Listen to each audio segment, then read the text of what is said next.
Televiewers, good evening. Welcome to Prime Hour on My Media Prime. This evening, we are going to be looking at the situation of corruption and indiscipline in Cameroon, considered as the core vices playing the role of stumbling blocks to Cameroon's development efforts. We find out why this has been very difficult to battle and what Cameroonians should do to be able to overcome it. We also are going to be looking at the outing of Ayabacho and Ebenezer Akwanga, faulting separatist fighters of having forgotten or derailed from the cause for which they are fighting. But we are going to start with the situation of the 50 or more passports that were found yesterday in a dustbin in Yaoundé. We are going to be finding out who dumped them there and how possible it was for an individual to take these passports there, knowing fully well that Cameroonians across all 10 regions have been battling to get a passport. We are going to be discussing this with our panelists who are already in the house. Dr. Simo Marcel is in the house. She is representing the CPDM party. Bonsoir et bienvenue. Merci, bonsoir et bonne année. Je vais commencer par là parce que c'est la première de l'année. Bonsoir à tous vos milliers de téléspectateurs. Bonsoir aux gentlemen qui sont sur ce plateau. C'est un plaisir et bonne année également à ces hommes-là parce que depuis l'année 2021, je crois que nous ne sommes pas rencontrés sur un plateau. C'est un plaisir d'être là comme toujours et apporter, n'est-ce pas, ma modeste contribution aux différentes thématiques que vous auriez choisies. Okay, Derek Song is also here with us. He is a member of the civil society. We're glad to have you. Good evening. Thank you very much, Mr. Kim Leonard, for inviting me to this program. Thank you to the million viewers of My Media Prime. My heartfelt condolence to those who were involved in the accident at Jang Hill. We pray God that God will grant the family the strength to withstand, and we also pray that the drivers, the regular roads will be looked into, and people are going to ameliorate the way they drive and the way our road situations are. Also with us is Christian Jock. He's the communication person or director for the Littoral for the PCRN movement led by Honorable Cabral Libi. We are glad to have you this evening. Thank you, Mr. Koum. Bonsoir à tous vos nombreux téléspectateurs. Tout le plaisir le mien d'être enfin sur votre plateau. Après plusieurs tentatives, je voudrais saluer mes co-panélistes, notamment le docteur Simo que je rencontre aujourd'hui. Je suppose que c'est moi dont elle parlait tout à l'heure, quand c'est pas sur un plateau jusqu'ici. Et merci pour votre chaîne et pour tout ce que vous faites au quotidien, M. Donald Koum. Et nous espérons bel et bien que nous allons débattre en toute convivialité et en toute publicité. Tentative, pourquoi non? C'est vous qui n'êtes pas là. Okay, we are also in the company of Brice Jolako. He's representing the CRM, the Cameroon Renaissance movement led by Professor Maurice Kamto. Brice, good evening and welcome. Bonsoir mon frère Donald, bonsoir au docteur, bonsoir également à tous mes copanélistes. Je suis très fier de revenir ici sur ce plateau après environ un mois d'attente et j'ai été très content lorsque vous m'avez demandé que je sois sur ce plateau. Et je voudrais comme ça profiter pour dire clairement à ce régime de Yaoundé qu'il doit libérer nos collègues, il doit libérer nos compagnons de lutte. Déjà, c'est un devoir. Et nous allons le dire sans cesse. Il est inadmissible que des personnes qui ont osé manifester de façon constitutionnelle soient entre des geôles. Ce n'est plus possible. Je dis bien ici que M. Biya et ses acolytes doivent libérer nos collègues, doivent libérer nos compagnons de lutte. C'est un devoir pour lui. Je pense que trop c'est trop. Depuis le 22, depuis 2019 que nos compagnons sont dans les geôles, M. Biya doit les libérer. Et sans délai. Monsieur Brice, voilà. That is not the topic for today now. Please, I pray that you will respect what we have to discuss. S'il vous plaît. I will start with you, Dr. Simo.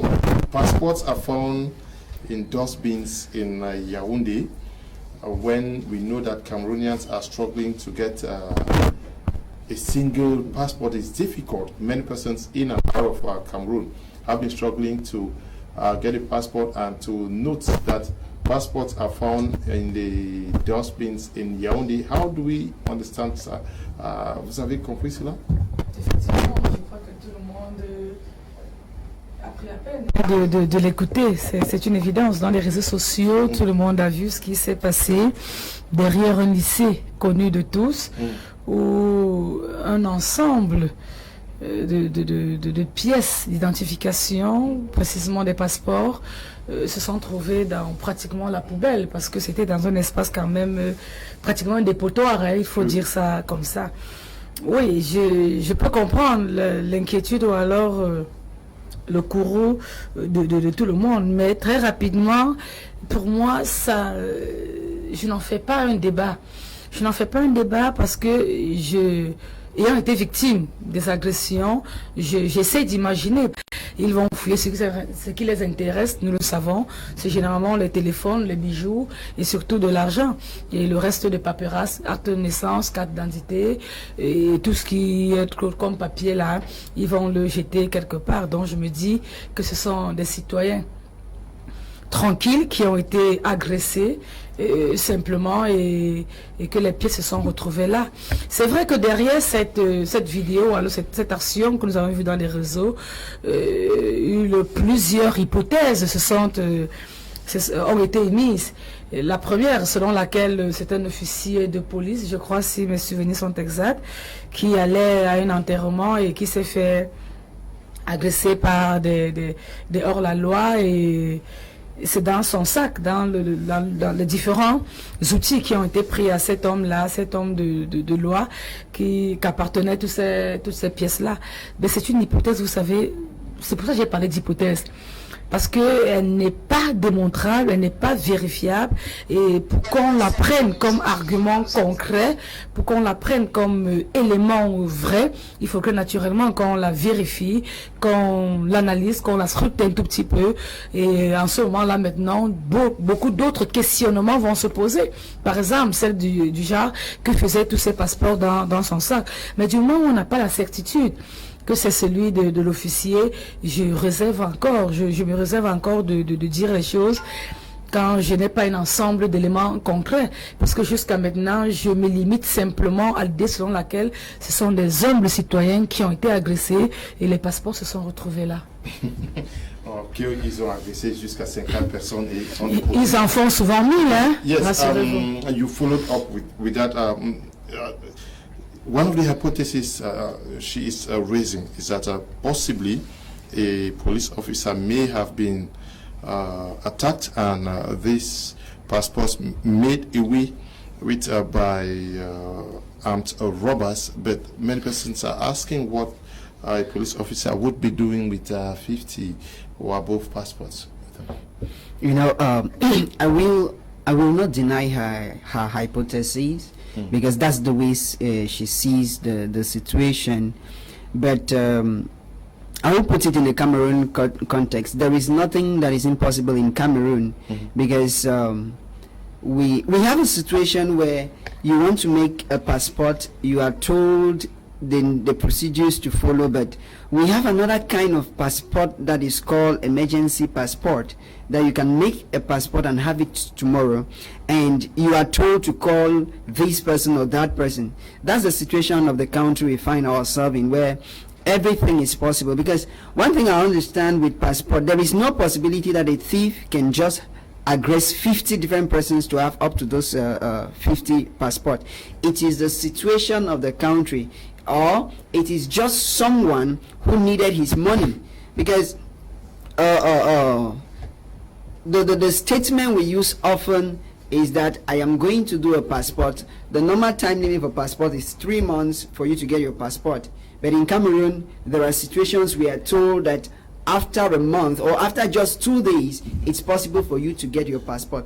So to me, I see it in a different way. I see it like somebody who went to make his own money, or who has followed up emergency passport, and then perhaps he could have been aggressed per se, or still we asked ourselves why in possession of those passport.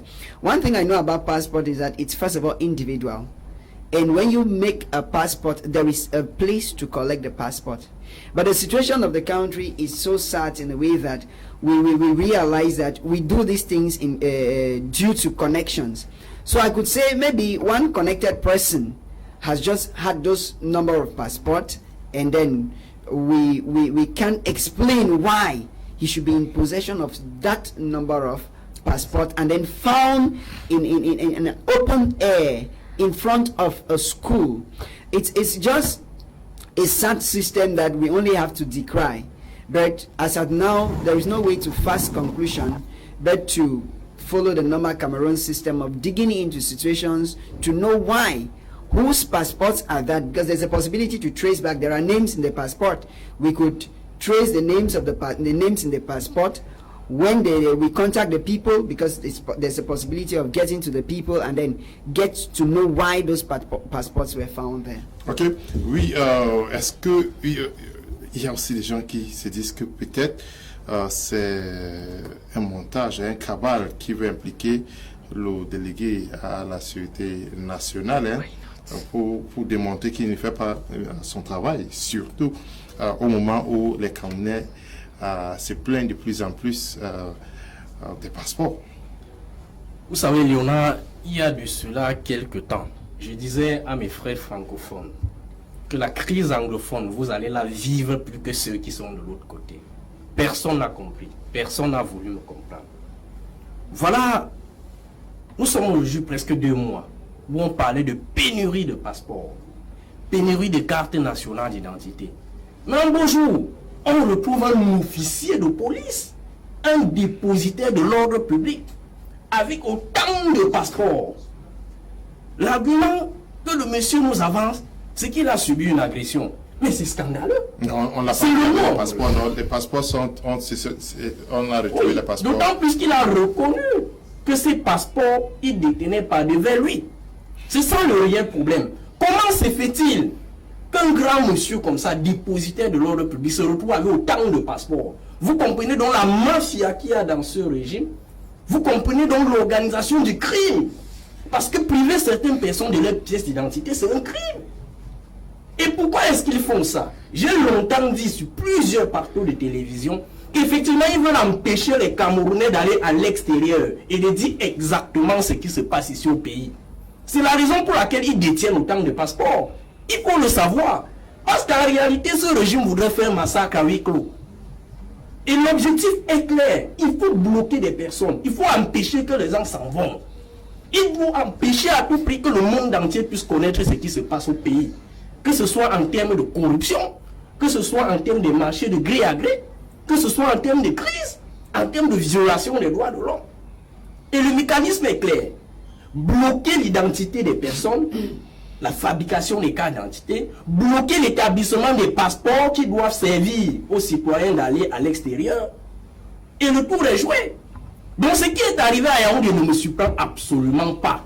C'est un plan bien formaté pour empêcher que les Camerounais aillent à l'extérieur et disent ce qui se passe au pays. Est-ce qu'on a besoin de sortir hors du pays pour qu'on sache ce qui se passe? Nous sommes à l'ère de la mondialisation.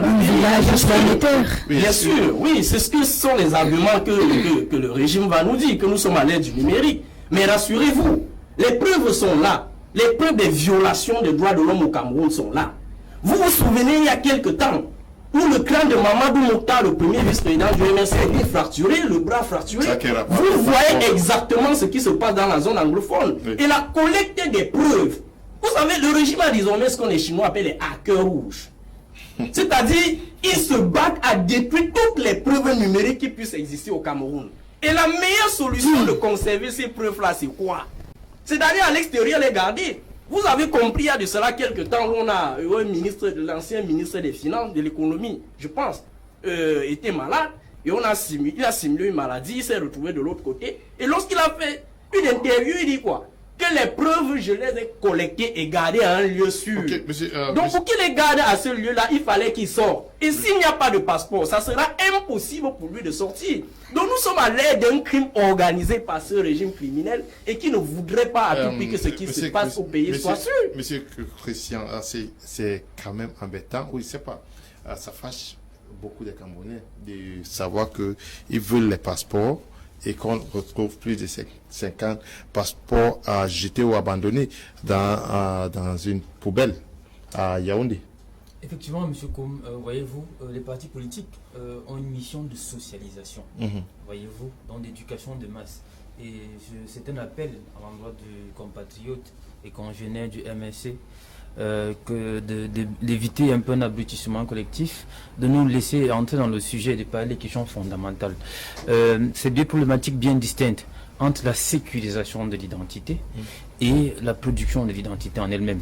Je voudrais, à la suite de votre question, vous le dire que vous savez bel et bien que la campagne #MaCNI, conduite si habilement par la porte-parole de l'honorable président Karbal Libi, Madame Anne Fegono Abiloa, qui nous a permis de rencontrer effectivement les membres de la Sécurité nationale, notamment le délégué et la suite. Nous avons échangé avec eux et nous avons compris un certain nombre de choses. Voyez-vous, non, moi ici pour venir dire que le système en lui-même n'est pas bon, parce que je suis une victime moi-même. C'est pour cela qu'on a conduit effectivement cette question. Maintenant, pour revenir effectivement à la question posée jusqu'ici, il y a un certain nombre de grilles d'analyse qui peuvent être convoquées ici. La première grille d'analyse, effectivement, c'est l'analyse institutionnelle qui se demande comment un seul individu peut effectivement se retrouver avec 50 passeports entre ses mains. Dans un environnement où ce passeport est devenu un sésame si difficile à avoir, effectivement, un certain nombre de réponses, d'hypothèses, comme le soulignait ici le docteur Simo, peuvent être convoquées. Ça peut être des agressions, ça peut être tout ce qu'on voit, parce qu'au quotidien, moi-même, en l'espèce, j'ai pas mon passeport, j'ai dû aller le refaire parce que j'ai été agressé, je l'ai perdu, non moins pour justifier effectivement ce qui a été fait. Mais aussi, on peut se demander qu'est-ce que, à supposer effectivement que ce soit un officier, tel que cela est dit, parce que rien n'est, parce que quand convoqué ici la légalité, ce n'est que prouvé quand serait prouvé par devant un juge que c'est un officier, et à ce niveau, Mon on frère, pourra aller. nous ne sommes pas à ce niveau. Nous On pourra parlons aller- de la quantité On pourra aller. que cet individu-là détenait par lui-même. Je puis- S'il détenait son passeport, Tout- personne n'allait lui faire des reproches. tout à l'heure- Mais le réel problème là, que c'est la quantité qui nous Oui, mais intéresse. qu'il finisse Au là. moment où les passeports sont devenus... Vous permettez que je puisse Qu'est-ce qu'il fait discuter, ça non? Parce que j'ai pas l'habitude d'abrutir les téléspectateurs. Voyez-vous, à ce jeu-là, je suis pas sûr qu'on puisse en sortir. On vient débattre de quelque chose. Je sais pas si vous connaissez ce que c'est qu'un passeport. Parce que vous êtes entremêlés, on dit beaucoup de choses là entre identité, identification. Il y a beaucoup de choses vraiment, des comptes vétés que vous avez contredit. Donc, nous sommes en train de C'est dire, deux pièces bien liées. nous sommes en train de dire effectivement que dans ce processus de production, je vous l'ai dit, nous on a conduit cette affaire. On a rencontré la DGSN. Et vous avez vu, la DGSN s'est prononcée, M. Koum. Et on nous a dit effectivement comment ça se passait. Pour vous dire, nous on suit la chose au moins au quotidien. Et à date, je puis vous rassurer, pour être au moins être de ceux qui sont allés à ce côté-là, que les choses ont changé. M. Koum, nombreux sont ceux qui reçoivent maintenant les SMS. Où on vous dit que votre carte est sortie ou votre passeport est sorti. Le passeport se fait en 14 jours, se faisait en 14 jours au Cameroun et non en 3 mois. Peut-être ça, il faut que vous le disiez. Moi, je l'ai reçu. J'ai reçu mon passeport au bout de 2 semaines. Je l'ai fait à l'IG100, c'est un fait. Voyez-vous, par la suite, il y a d'autres éléments qui sont entrés en jeu. On nous a dit qu'on a changé de constructeur, on est parti de, comment ça s'appelait, entre la SACEL et le nouveau Politec qui est arrivé, et que maintenant c'est un processus, parce que là, c'est une question fondamentale. Il s'agit de la sécurisation de l'identité. Voyez-vous, c'est quelque chose d'extrêmement délicat. Oui, non, on peut justifier l'incompétence. C'est Ou délicat, alors, c'est délicat, mais ces choses-là ne sont pas faites par les Camerounais, non? oui, justement, c'est ce que je te dis. C'est l'une des choses que nous réprimons. On ne comprend pas comment Djemalto, un Français, puisse gérer l'identité du Cameroun. Voyez-vous, quand quelqu'un disait ici qu'on refuse qu'on sorte parce qu'on va aller donner nos données, alors que nous sommes au Cameroun, c'est quelqu'un d'autre qui gère nos données. Oui, Est-ce que vous déjà. savez ça? Vous ne savez pas ça?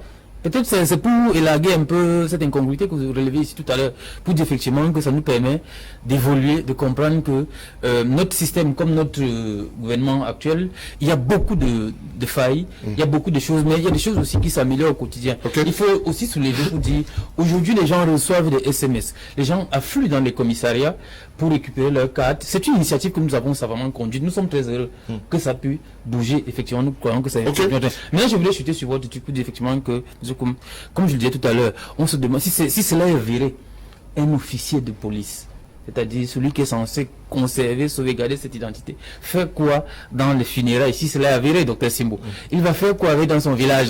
Est-ce que c'est pour lui? Mais moi, je vais vous assurer aussi, j'ai vu un individu qui a des cartes. Quand vous allez là, je vous prends un examen Makepe au niveau de Bokom Isoke. Nous ne sommes pas très loin d'ici. Il y a un individu qui regroupe les cartes, peut retrouver, ainsi de suite. Vous allez là, vous pouvez retrouver une de vos cartes. Je vous dis, au niveau de Bokom Isoke, quelque part, il y a un individu qui est là, qui a des cartes retrouvées. Donc c'est possible qu'on puisse retrouver aussi, tout comme les passeports. Je vous dis, moi le mien je ne l'ai pas, parce que je l'ai subi la même chose. Okay. Donc on peut évoluer. Now, On peut comprendre yeah, un certain nombre de choses. those passports were found. I'm sure they should be in the hands of the competent authorities. What should be the follow-up to that? Thank you very much, Mr. Kum Leonard, brother. Happy New Year. I did not welcome you. It's Prince Wikotem, MP3. Yeah. Yeah, thank you very much. Happy New Year. Yeah. And congratulations for your numerous awards. Over the last year and this year, you've been awarded with so many of these trophies, which is something to be applauded, something which is good.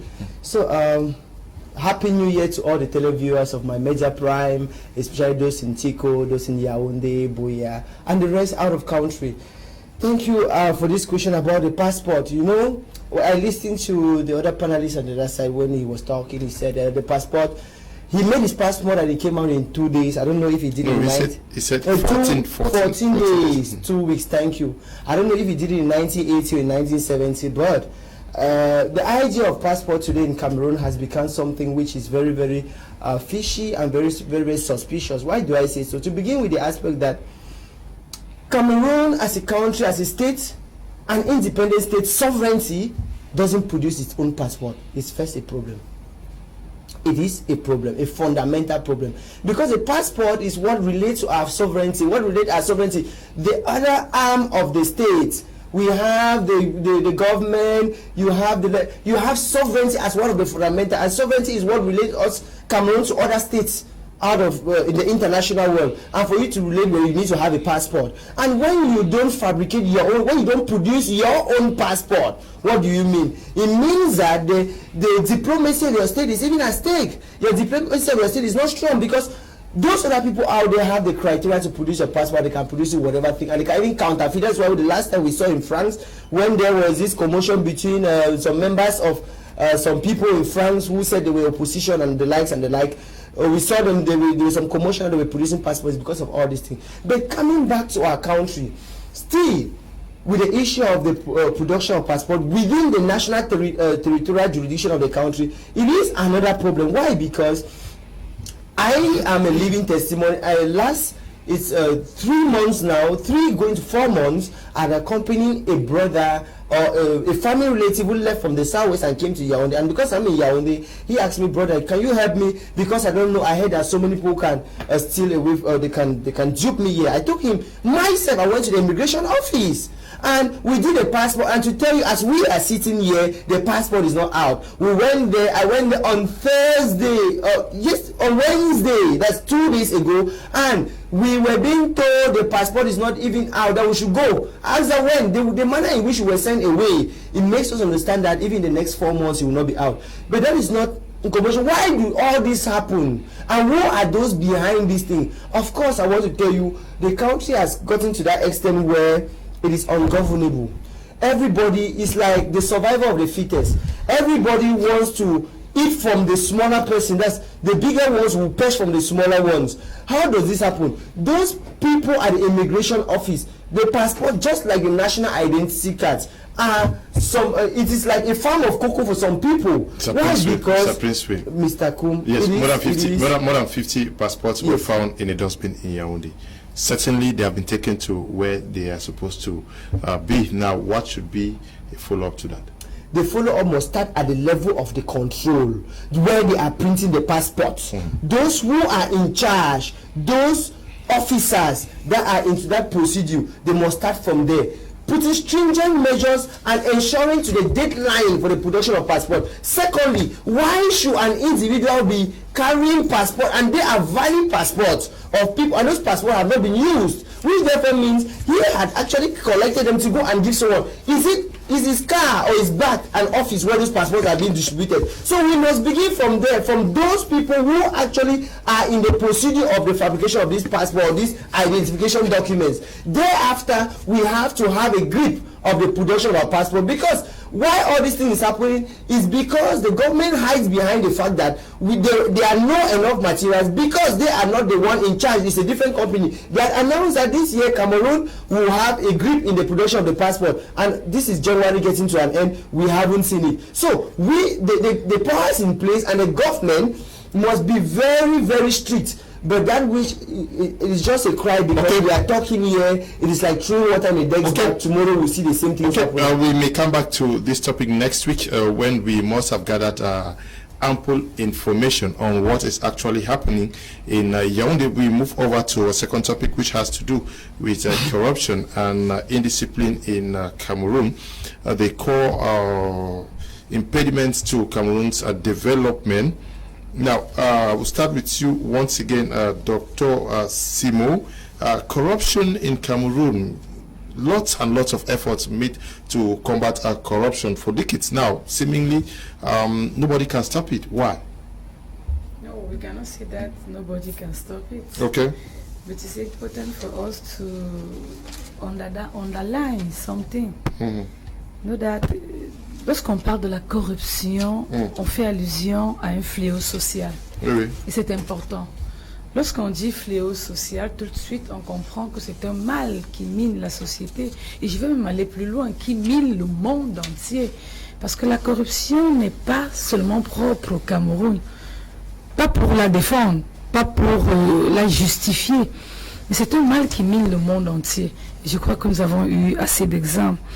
Maintenant, chaque pays, chaque entité devrait, n'est-ce pas, trouver des stratégies, des voies et moyens pour pouvoir la réduire au maximum. Et je crois que c'est dans cette logique que le Cameroun s'inscrit. On a avec la CONAC qui a été mise sur pied, et vous conviendrez avec moi, elle n'a pas éradiqué totalement, mais elle l'a réduit à sa manière, de manière pas significative, mais considérable. C'est-à-dire, lorsqu'on vous fait les bilans de finances, on vous dit qu'il y a des montants qui ont été retournés dans les caisses de l'État grâce à ce système mis sur pied. On a des opérations éperviers qui ont été conçues par le chef de l'État. On a plusieurs actions, et d'ailleurs nous savons tous le chef de l'État dans sa logique de rigueur et moralisation. Donc on va comprendre que le chef de l'État en lui-même a des valeurs qu'il prône, et ce sont des valeurs qui mettent, n'est-ce pas, en marge la corruption, qui met à l'écart ce phénomène, ce fléau, parce que lui-même sait combien c'est dangereux, c'est nocif pour la société, et qui freine même, ça il l'a démontré une fois, qui freine même l'évolution, le développement de notre pays. Alors maintenant, dire qu'elle ne peut pas s'arrêter, je vais dire non, il ne faudrait pas que nous soyons pessimistes. Il y a des actions que nous devions mener, et peut-être il y a des actions également que le gouvernement devrait mettre sur pied pour essayer, pas de réduire, parce qu'il n'y a pas de risque zéro, mais de réduire au maximum, voilà, ce fléau qui finit par prendre de l'ampleur au Cameroun. Donc, moi je pense que la corruption n'est pas un mal, une malédiction au Cameroun, ça je vais le dire. Est-ce que vous avez l'impression que la corruption est en train d'être réduite au Cameroun? Non, on ne va pas dire qu'elle n'est pas en train d'être, ou alors qu'elle est encore en croissance comme avant. Vous vous souvenez, lorsqu'il y avait un classement des pays les plus corrompus, le Cameroun, je crois, à une époque était à la première. 2001. Voilà, merci. Était champion du monde. Champion du monde. Voilà, aujourd'hui, je crois que, je ne sais pas, écoutez parfaitement ce que je suis en train de dire. Je n'apprécie pas. Une chose est sûre, la position a changé. Ça veut dire qu'il y a une nette amélioration, mais qui n'est pas considérable, qui n'est pas acceptable par nous, les personnes douées de bon sens. On voudrait faire davantage, on voudrait faire beaucoup mieux, mais malheureusement, on a des personnes de mauvaise foi, des personnes véreuses que nous tenterons, ou alors nous sommes obligés, et puis il faut le faire, à écarter de la société. Son Derek, now, when the President of the Republic took office, he took office under the banner of rigor and moralization to give the impression that things were going to be very morally upright at all the levels as far as his governance system is concerned. But corruption is still very endemic to an extent, though Dr. Simo says that there is an amelioration in that direction. But do you think that party militants are using the party banner to spoil the state of its resources? Thank you very much, Mr. Kum. Like you said, when the President of the Republic took over, you know, Cameroonians were so excited because of his youthfulness and youthfulness exuberance. And he came with the notion of rigor and moralization that called job consciousness, duty consciousness, and build morals in the citizens. But the rigor and moralization was short-lived. It did not meet the expectation because in the shortest possible time, the rigor and moralization disappeared into thin air. One thing I will put very clear that I don't want to mince words is that we should stop thinking that everything goes around the head of state. When a country has a personality stronger than its institution, this is what you have. Because the head of state cannot be everywhere all the time. It is about the institution, it is about the people. Without strong supervisory institution, we will realize that there will be a lot of laxity, and that is where the corruption is built. It is because the country has been made in a way that the system is okay with the status quo. Everybody is okay where they are. How can you be in the country where you want to write a NAM, everybody seems to know the cost price of a NAM? You be in a country where you have a document to get and you are supposed to give.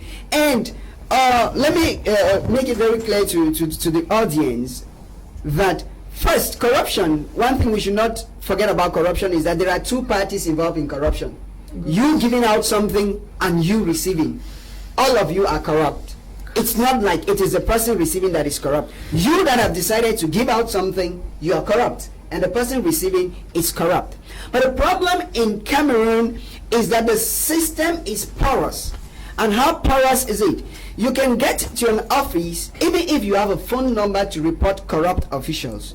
You get to an office, and then, let's say, for instance, somebody asks you $1,000,000 francs, and you call that number. The person you are calling, like the Konak we are talking about, let me be very clear to Cameroonians. The hunter called Konak is the person we should be hunting, because Konak is more corrupt than the people in the office. Yeah, but Mr. Kumbenat, the Limbe situation, I don't know, except I'm a blind Cameroonian. I don't know how the Limbe situation in the council ended. The billions of francs that were told disappeared into thin air. Till date, we only saw newspapers reporting it in the air, but because some certain people are strong people of the regime, the Cameroon Konak system nails who the president deems fit to be nailed.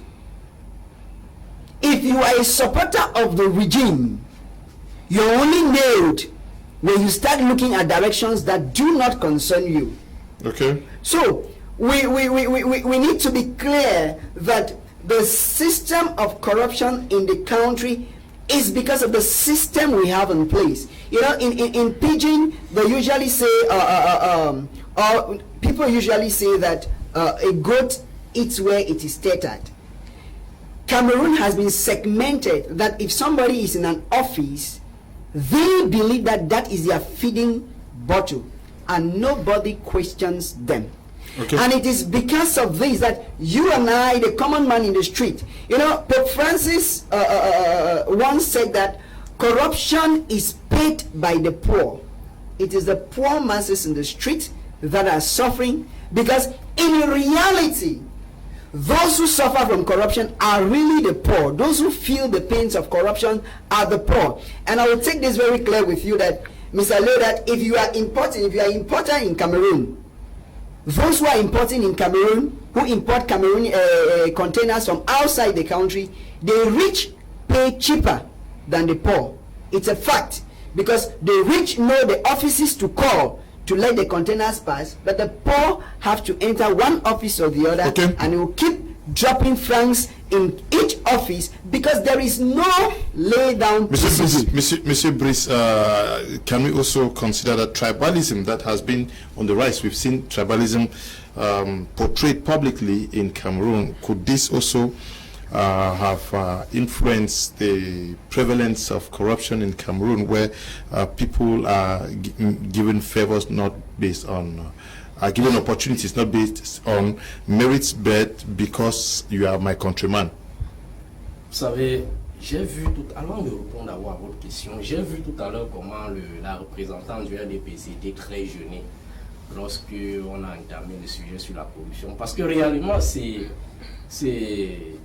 une gangrène chez elle. C'est très compliqué que ce régime lutte contre la corruption. D'abord, ce régime n'a jamais voulu lutter contre la corruption. Au contraire, ils ont favorisé l'engrenage de la corruption dans le système camerounais. Donc on va dire, voilà la CONAC qui est mise sur pied. Mais ce que certains Camerounais ignorent, c'est que dans les années 2000, 2002, avant qu'on ne lance l'opération de lutte contre la corruption, l'opération épervière des détournements de fonds que vous connaissez bien, les bailleurs de fonds à l'international avaient donné leur parole. Que du moment où le régime ne lutte pas contre le détournement de fonds et la corruption qui gangrène l'économie camerounaise, ils ne devront plus rien en avoir. Ils étaient partis à plusieurs reprises au guichet du Fonds monétaire international, de la Banque internationale pour la recherche et le développement. Ils ont été, ces institutions-là ont posé une fin de non-recevoir. C'est la raison pour laquelle M. Biya revient maintenant à Yaoundé et décide ainsi de mettre sur pied une opération censée lutter contre la corruption et les détournements. Donc voilà exactement comment est-ce qu'ils ont procédé. Maintenant, lorsqu'on parle d'une affaire de corruption aujourd'hui, les causes sont multiples. La première cause de la corruption, c'est la paresse. Les gens sont extrêmement paresseux. Je vais prendre un exemple clair. Des enfants de ce régime, des barons de ce régime qui ont été avec nous dans les collèges et les lycées. Votre champion a été baron aussi, non? Non, moi jamais. Okay. Mon père était un ancien militant de l'UPC. Jamais il n'a flirté avec le... Non, j'ai dit le président de votre parti. Non, lui il est entré pour travailler au service du Cameroun. Okay. C'est un technicien, il est entré en tant que technicien et non politique. Okay. C'est ça la différence qu'il fallait faire. Comme je disais donc tantôt, nous avions affaire donc à un régime paresseux qui encourage les enfants dans le système de corruption depuis l'enseignement primaire jusqu'au secondaire. Comment se fait-il qu'un enfant échoue et le lendemain vous retrouvez cet enfant dans la même classe avec vous, la classe supérieure, et pourtant il a échoué? Vous êtes corrompu. Ça voudrait dire quoi? Vous êtes corrompu, vous? Non, vraiment. Vous avez fait le primaire, non? Le secondaire, pourquoi vous n'êtes pas corrompu? Non, je ne suis pas corrompu parce qu'effectivement, je me suis battu à apprendre mes leçons. Okay. D'abord, je n'ai jamais échoué, jusqu'aujourd'hui. Donc, c'est ce que vous, téléspectateurs, doivent savoir. Okay. Sauf que, au moment où je me retrouve en classe de première, il y en a donc ces enfants-là, des barons du régime, qui avaient échoué la classe de seconde et qui se sont retrouvés en première D avec moi. Cela sous-entend qu'ils ont acheté. Et ces personnes-là sont, parmi eux, il y en a qui prétendent lutter contre la corruption. Voilà là où certaines personnes inculquent déjà l'idée de la corruption dans la tête des enfants. Alors, lorsque ça arrive au niveau étatique, ce n'est que la grande échelle. Si ces gens-là décident de lutter contre la corruption, ils n'auront plus des sacs d'argent dans les concours comme l'ENAM, l'école normale supérieure, l'INIA, l'école normale supérieure de police et bien d'autres.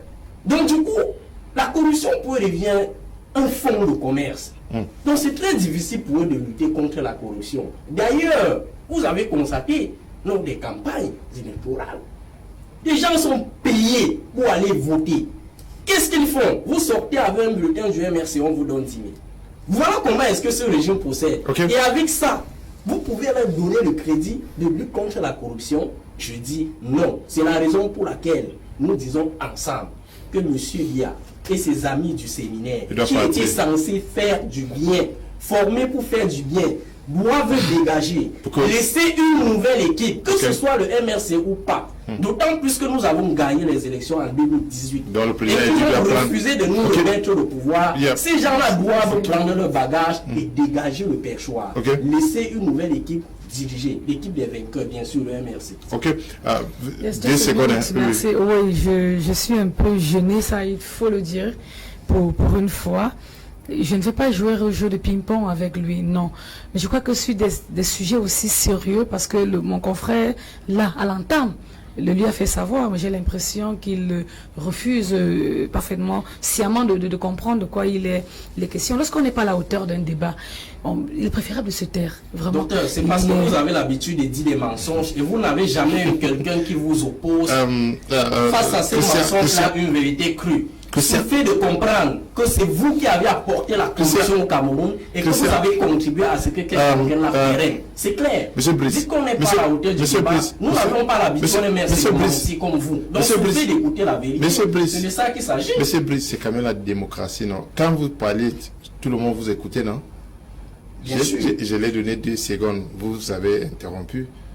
Et rassurez-vous, c'est cette démocratie qu'ils vont mettre en exergue lorsqu'ils vont... sont en prison et que vous avez refusé la démocratie. Il fallait donc les laisser sur le champ de la démocratie. C'est pourquoi moi, Brice Djolako, je demande à M. Bia de sortir du marché politique. Il doit revenir sur le terrain pacifique. Monsieur Brice, ok, monsieur Christian, l'État a mis sur pied la CONAC et puis il y a la NIF. Et puis il y a autre structure, mais il y a toujours la corruption. Chaque jour, on en parle. Est-ce que l'État est en train de gaspiller de l'argent sur ces structures qui n'arrivent pas à arrêter le fléau? Ça fait des années, non? Oui, effectivement. Tout à l'heure, voyez-vous, le docteur Simo nous rappelait si fort opportunément que dans les années 2000, j'ai toujours cette image dans la tête. Je me souviens quand nous composions alors le BPC, on nous demandait que le Cameroun a été tristement célèbre dans les années 2000. C'était dans quel exemple? Et nous n'avons pas vu la notion de tristement. Et nous, on voyait célèbre, on voyait effectivement que c'était les Jeux Olympiques. Pour vous dire que cela date un peu des années 2000 et bien avant d'ailleurs. Voyez-vous, parce que c'est pas, on ne va pas au FMI et autres parce que c'est un problème de gouvernance. Les instruments, ce que vous appelez les instruments étatiques en matière de contrôle, n'est-ce pas, des mœurs publiques qui ont été mis en place, toute cette batterie d'instruments n'a servi effectivement à rien. Parce que, il veut dire quoi? Quoi qu'il en soit, c'est toujours les pouvoirs publics qui en incarnent, n'est-ce pas, ces instruments. Quand vous voyez la CONAC, quelqu'un appelle la CONAC ici, non. La CONAC, effectivement, n'a pas un instrument juridique. La CONAC ne se limite qu'à des rapports. Une fois fait le rapport, la CONAC soumet son rapport à qui de droit. Et ces rapports qui doivent effectivement être confrontés. Maintenant, on entend l'institution fondamentale qui est la justice, qui elle-même, vous savez bel et bien qu'au Cameroun, la première institution la plus gangrénée, c'est la justice. Voyez-vous, si la justice qui est censée rendre le droit, qui est censée nous dire la vérité, s'avère parmi les institutions les plus corrompues du Cameroun, c'est un problème. Et d'ailleurs, le problème là, dans ce cas, il devient systémique et bien plus même peut-être endémique. Docteur Simo, vous allez m'excuser. Parce que là, on a comme l'impression que la corruption est l'ADN de ce système. Et c'est ça le problème de malgouvernance dans lequel nous nous situons. Tout ce que nous vivons au Cameroun, la corruption en est un élément fondamental. Voyez-vous, et tous les individus qui ont géré ce pouvoir ou qui ont participé à la gouvernance de ce pouvoir n'en sont pas des exemples. Monsieur Djolako voulait tout à l'heure donner des leçons. J'aime pas souvent parler des partis dits d'opposition comme nous autres. Vous ne pouvez pas vous-même en être un ministre et vous attribuer un marché qui relève, n'est-ce pas, de vos compétences, de vos cabinets. Ça relève de quoi? La corruption. Voyez-vous, c'est autant d'éléments, c'est-à-dire en termes de probité morale, comme on dit en equity, clean hand. Voyez-vous, donc vous ne pouvez pas donner des leçons aux gens et pouvoir le faire. Et même plus loin, à la campagne de 2018, le Kamatomba et autres, on a vu de la corruption, de l'argent avec le professeur Maurice Kamto. Vraiment, évitons parfois de donner ce genre de choses quand on a l'antenne. On a excusez-moi, je vais pas laisser les mensonges au professeur. Lorsqu'il parle par exemple du professeur Maurice Kamto, je souhaite qu'il traite avec beaucoup de respect. il n'est pas possible de diffamer. Ce qu'il dit là, il est passible de poursuites judiciaires. Je voudrais rappeler, non madame, écoutez, j'ai la parole. Et lorsque je le dis, je disais... Sachez que nous pouvons devenir aussi sûrement. Ce marché avait attribué au cabinet... Ah, donc vous savez de quoi on parle. Ah, donc vous savez de quoi on parle. Retourner au pays, il a exigé rencontrer son chef qui était le ministre de la Justice. Oui, mais... Et le ministre lui a dit le marché est passé de façon régulière. Monsieur Brice. Plus de diffamation. Monsieur Brice. Voilà. Monsieur Brice. Beaucoup de respect pour les gens. Non, Pas de monsieur Brice, vous prenez diffamation. note quand... Pas d'accusation gratuite. Mais vous accusez aussi les autres, non? Lorsque vous donnez des ordres à un chef d'État, qu'est-ce que vous voulez? On appelle ça quoi? Il est chef d'État. Lorsque vous donnez, vous appelez un chef d'État avec une légèreté. Le président élu, c'est l'opposant Maurice Kamto. Vous l'aviez. Et il est où actuellement? Et il est où actuellement? Et il est où actuellement? Vous avez tenté fatigué de museler Je vous en prie, arrêtez de rêver. Brice. Arrêtez de rêver, je vous en Monsieur prie. Brice, vous avez... Les Camerounais vous ont assez compris. Vous avez dit On en a ici plus qu'il y a besoin. un officier de police qui a pris le passeport et consort. Vous n'avez pas de preuves, hein? Vous l'avez dit ici. On peut aussi... Non, il va diffamer Oui, les oui. autres. Et Non. ça va passer. Non, c'est un débat. Il dit ce qu'il a dit. Quand je vous donne la parole, vous restituez les faits, non? C'est comme ça. Il faut le terminer. D'accord, bien, je voudrais parler ici ex-qualité. Comme je le dis encore, moi j'ai été directeur de campagne du candidat Libi Kabal. Pendant la présidentielle, je veux bien qu'on discute avec des personnes qui ont minimalement le niveau de comprendre ce qu'on dit, vraiment. Pas de fou, voyez-vous, et qu'on puisse en échanger, excusez-moi, c'est pas du peu, qu'on puisse vraiment... Ça, c'est vrai. que nos téléspectateurs, nous puissions respecter nos téléspectateurs. Voyez-vous, M. Delacour, si vous avez la capacité de pouvoir remettre en cause des arguments que je donne ici ex-qualité, voyez-vous, et qu'on en discute. Le débat ne veut pas dire la futilité ou la folie, ok? Et monsieur Koum, je crois que la prochaine fois, il faut un peu de l'alcool test pour voir si certains ne sont pas sous avant de venir ici. Parce que j'ai l'impression que c'est un bois hard qui avant de venir sur ce plateau. Mais bon, pour revenir aux affaires très sérieuses, pour vous dire effectivement que, comme je le disais, c'est un fléau qui gangrène notre société. Tout ce que nous voyons sur la malgouvernance, la centralité, tout ce qui se passe à Yaoundé, prenons même le cas en ce moment, nous voilà en pleine Coupe d'Afrique des Nations, les billets, on ne sait pas où se trouvent, on nous dit Yaoundé est resté avec tout, alors qu'on promeut la décentralisation, on promeut une autre modalité de gouvernance. Bref, ce qu'on veut, c'est pouvoir améliorer les mœurs publiques, c'est-à-dire une autre façon de faire. Ce que nous on vous a dit avec ce gouvernement, nous, à ce niveau, nous sommes d'accord avec le MSC que ce gouvernement a dans son ADN la corruption. Et ils ne sont plus en même de pouvoir donner, je ne sais pas s'ils sont gangrénés. Voyez-vous, toutes les institutions sont gangrénées. Il faut donc un souffle nouveau, un souffle qui va impulser quelque chose, une nouvelle dynamique, une autre façon de faire. Parce qu'on a besoin d'une socialisation nouvelle, c'est-à-dire adopter de nouveaux comportements. C'est pour ça que je dis, moi, pour ceux qui donnent des leçons, j'ai cité tout à l'heure Maxime Mblikichi, pour dire on ne peut pas avoir partagé quelque chose, c'est-à-dire un gouvernement qui est responsable des types que nous vivons actuellement et s'en dédouaner. On dit qu'on est le plus intéressant. Et aussi, je voudrais aussi, à la table de l'eau, je vous ai dit, les partis politiques au rang des missions qui sont les nôtres. Notre mission est constitutionnelle, en l'article 3. C'est-à-dire nous avons une mission de socialisation des citoyens, non d'éducation. Et qui dit éducation, le président de la République est une institution.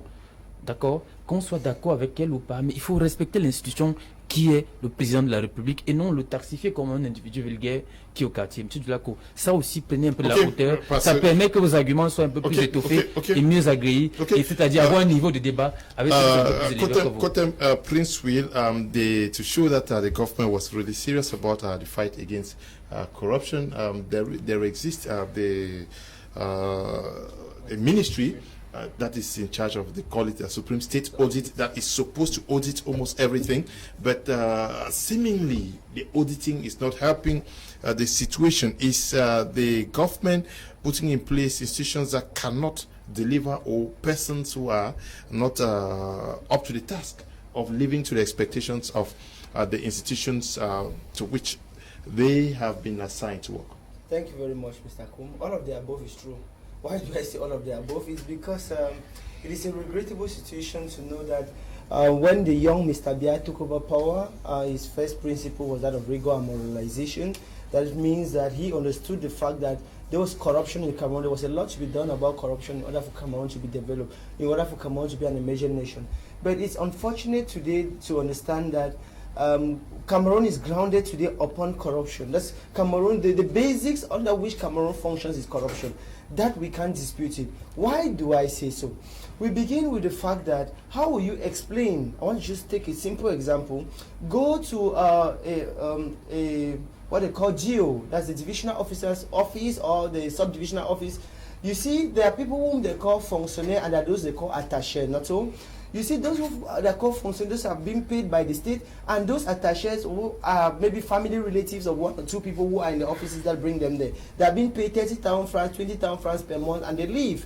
And they are the same people who keep singing praises for the state or the power, the government in place to remain in power. But you ask yourself, we all keep crying that Cameroon is bad, there is no money. But how do these people still keep praying, crying praises for the state, head of state, or for any other person who is in power? This is because they survive on corruption, and they believe that this person who is in, who is at the top, who brought them there, brought them because he himself got himself there because of corruption. Now, look at this. Look at this instance. The DOs, the sub-DOs are being complained, people complain, the population complain that they don't respect people. We have the incidents of the chiefs that they don't respect people. They want, all they are saying, or the ministers, all they are saying is that you must be a member of the ruling party, or you must be this. Why? What actually pushes them to do that? Look at ENAM, the school which actually formed them to become DOs or SDOs or governors. For you to get into that school, what do you need to do? You need to get a particular price tag for the department which you want to go into, and then when you buy it, they scrutinize you before. The process of buying it has a lot of scrutiny. And now when you succeed buying, they scrutinize you in the school in order to make you understand that you did not get here because you merited to be here. You got here because it is a favor. And what type of favor are we talking about? Favors are supposed to be general. You don't need to choose particular people to give them.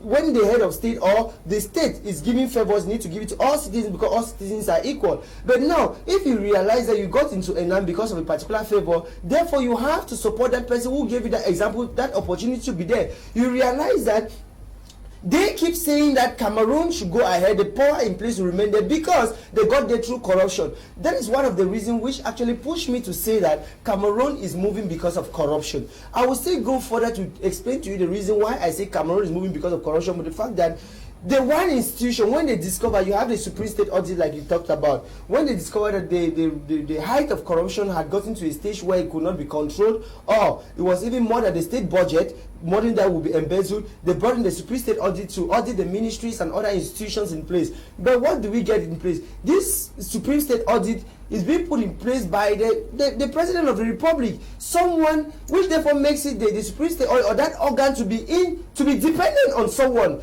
and the dependency of that institution makes it to be very partial and not impartial. Move forward to CONAC.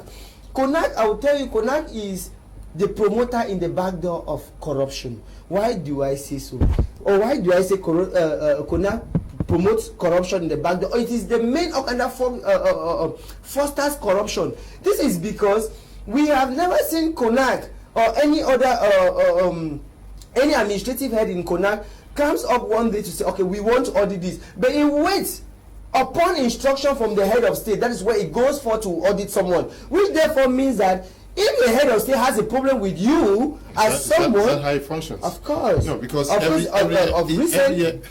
recent, it is upon high instruction from the head of state that the minister delegate at the president, secretary general at the presidency, asks for the auditing of, I think, the Ministry of the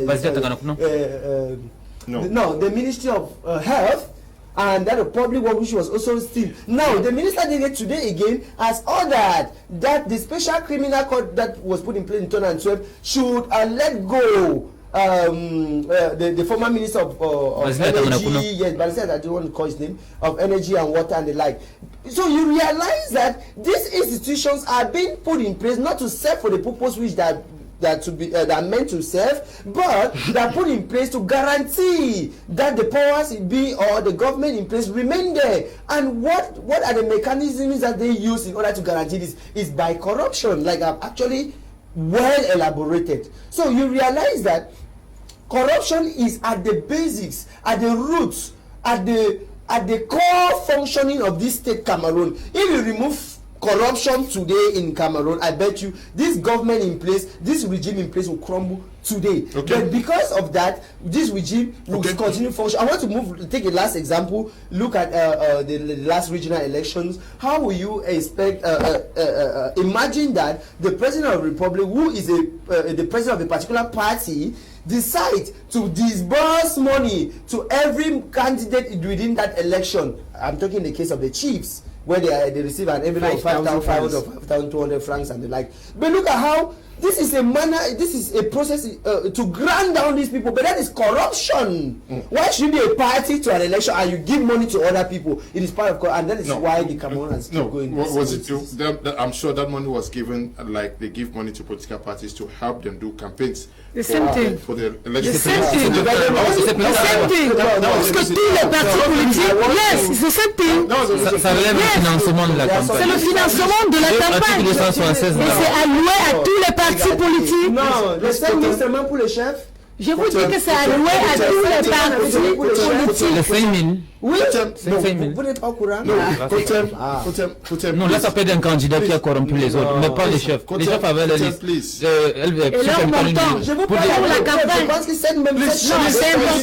C'est important qu'on éclaircisse ce débat parce que les chefs ont dit ils n'ont pas d'argent pour faire la campagne. Alors on alloue un financement à tous les partis politiques.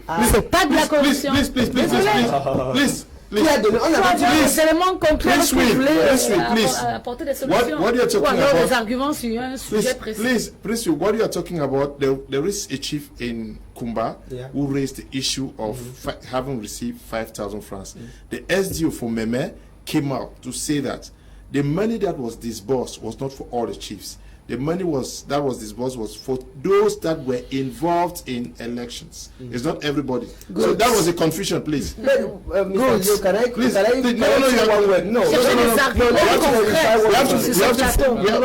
Fine, okay. But that's not the topic now, please wait. No, but it's part of corruption. We should accept it. It was not a corruption. No, doctor. It was not.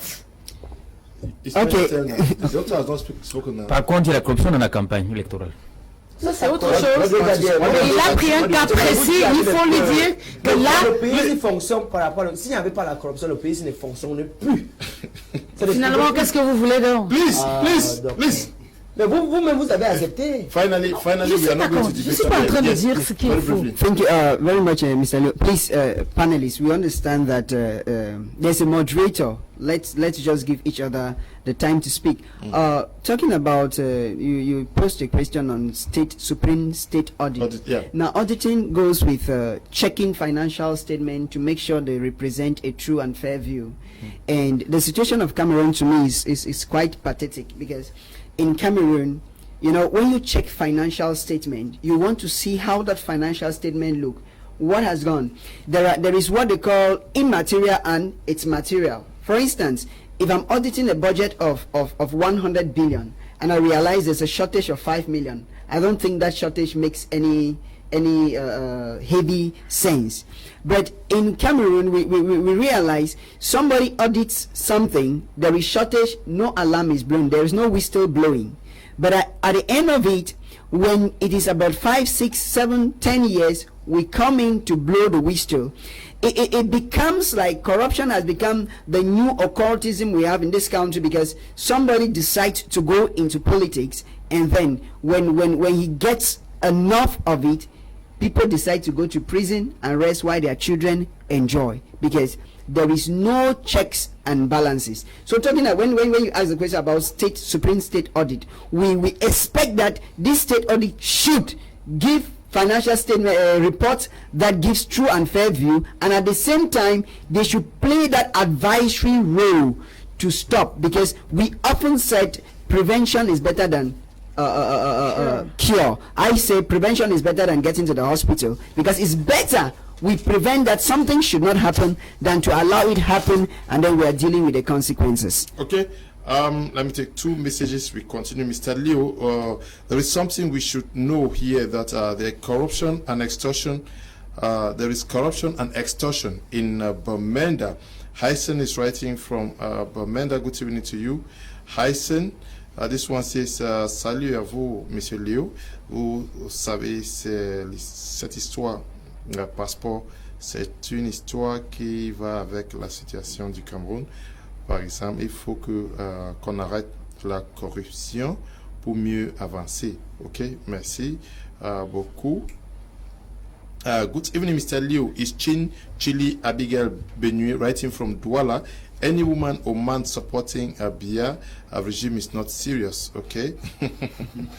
Hi, Mr. Leo. Please, the program today is less interesting due to the unruly attitude of your panelist speaking today. Enomulu Bat is writing from Bamenda. Good evening to you, Enomulu. I love you and your educative programs, Mr. Kum.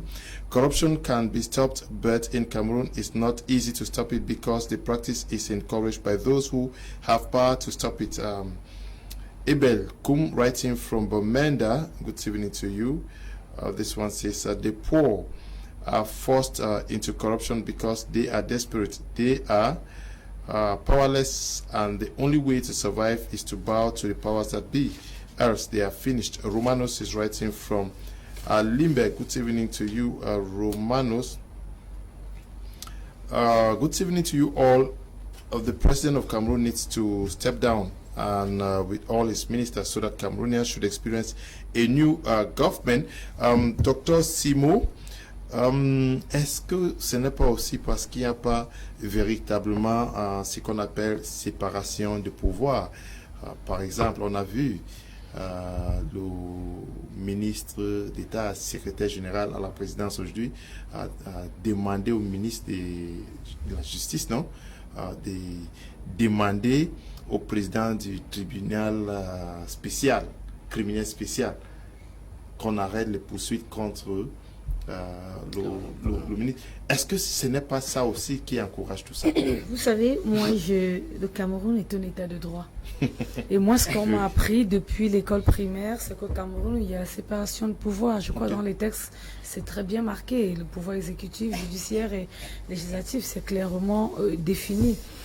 Je dis, et j'insiste encore là-dessus, parce que je dis, s'il n'y avait pas corruption exagérée au Cameroun, je crois qu'on serait beaucoup plus loin. Et ça, même le chef de l'État l'a toujours démontré. Parce qu'il a des actions et des concepts qu'il met en avant, qu'il prône, démontrent à suffisance qu'il est contre ce fléau. Malheureusement, nous sommes dans une société marquée par des individus de mauvaise foi. Alors du coup, lorsqu'on a des individus de mauvaise foi, on ne va pas imputer cet ensemble de comportements atypiques au chef de l'État.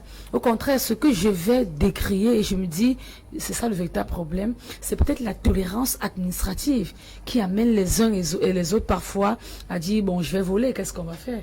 Donc moi, j'exhorte le chef de l'État à être beaucoup plus ferme et beaucoup plus dictatorial. Là, je pèse bien mes mots. Je dis bien dictatorial dans la gestion de ce genre de comportement. Je crois que si on avait, je prends un exemple comme ça, hein, si on avait fusillé à, comment on appelle ça, à l'air libre, un détourneur de fonds publics, je crois que les autres se mettraient. Vous comprenez ce que je veux dire? Oui, mais donc, pas cela, hein.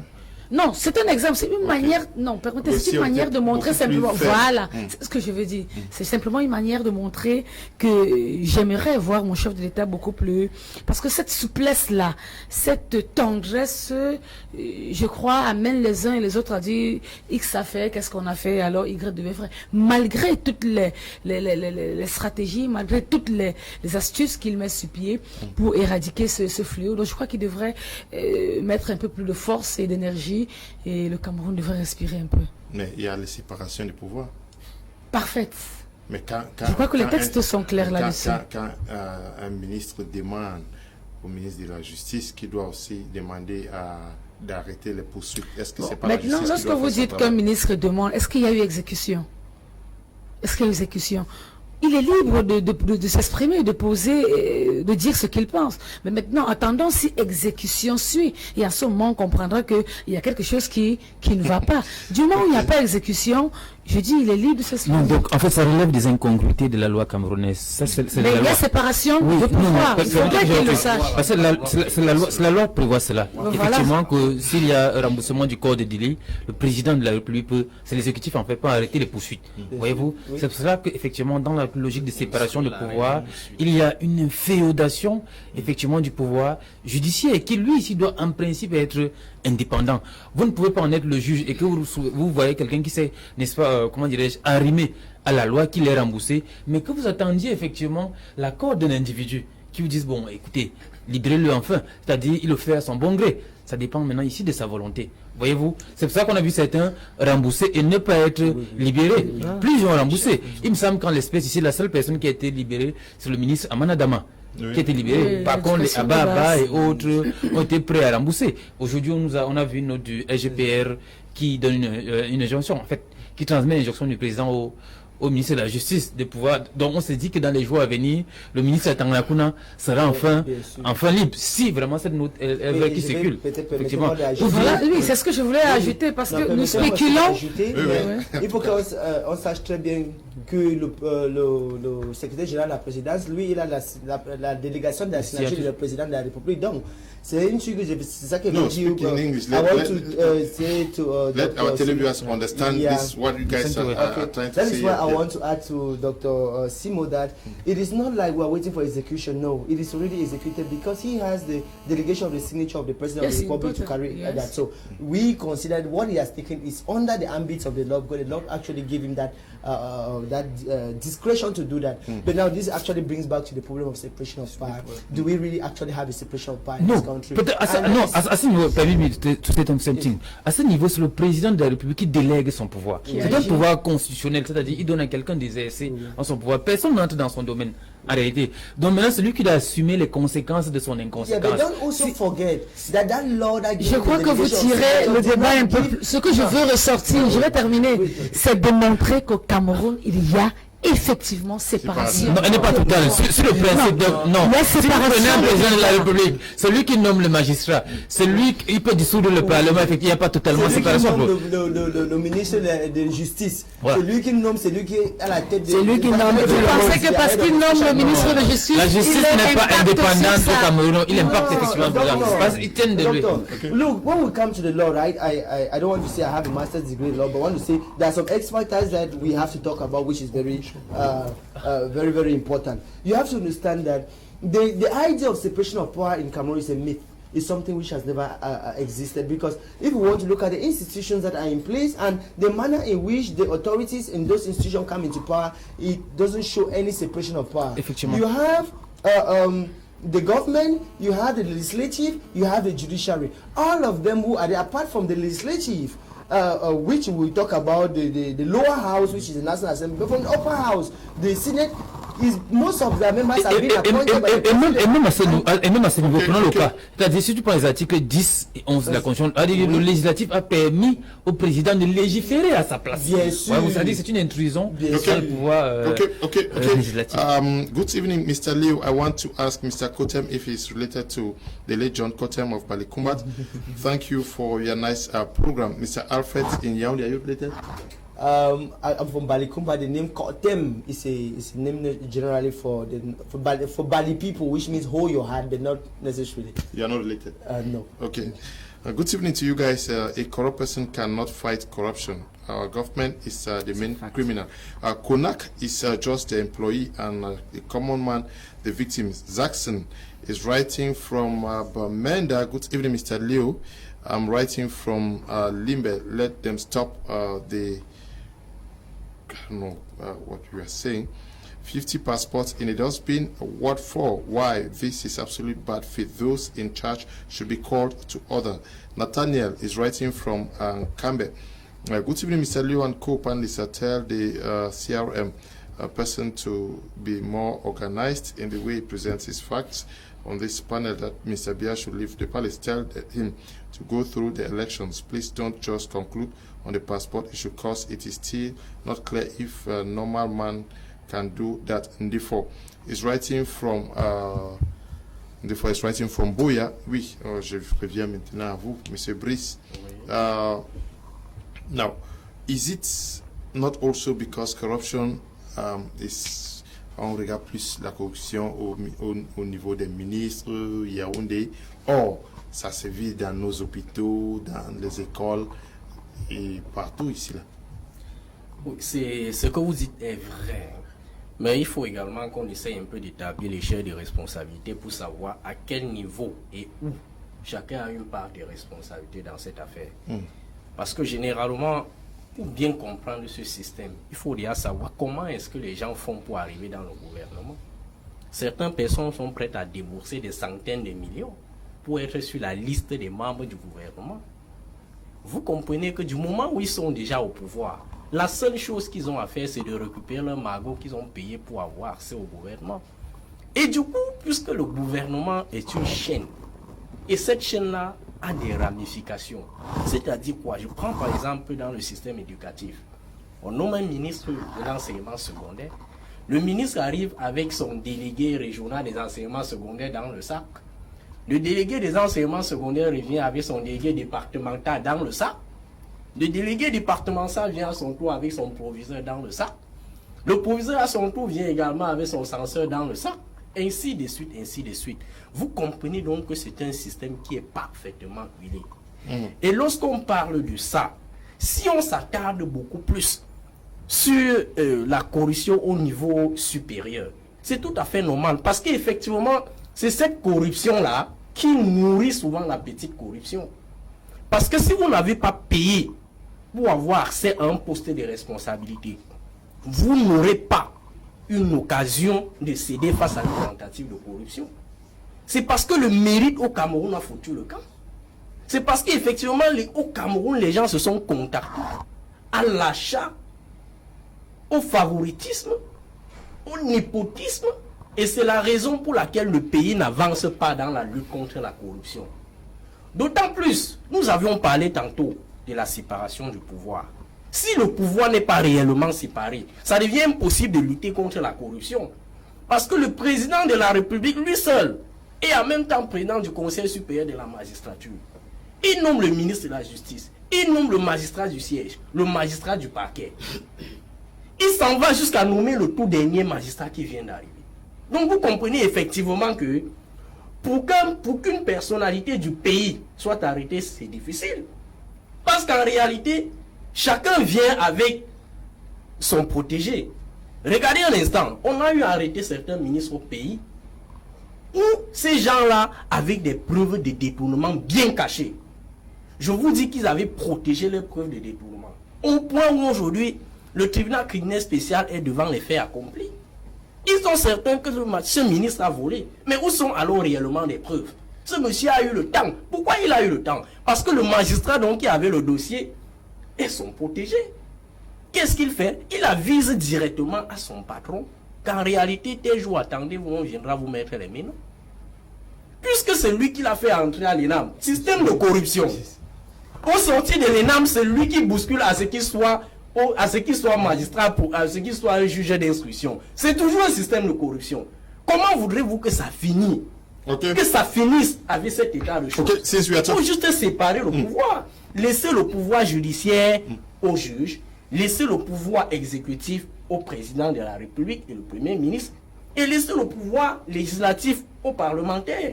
D'autant plus que toute initiative de loi, tout projet de loi est adopté au niveau du Parlement. Les propositions de loi faites par l'opposition, voilà un confrère de l'opposition. Demandez-lui combien de projets de loi est-ce qu'ils ont proposé, c'est passé. Ça ne passera pas. Ça passe. Ça passe. Ça ne passera pas. Ça passe. D'autant plus que le SDF peut vous dire quelque chose. Le PCRN peut vous dire quelque chose. Ça passe. Ne racontez pas des choses que vous ne vivez pas. Vous n'y êtes pas. Alors ne dites pas des choses que vous ne connaissez pas. Il est devant moi et je dis ça passe. Le PCRN a apporté des propositions qui ont été acceptées par le gouvernement. Le SDF en a. Non. Ben si. À moins qu'il va vous dire. Ah bah oui, à moins qu'il va vous dire que c'est faux pour les femmes. D'autant que les députés PCN ont décrié cet état de fait.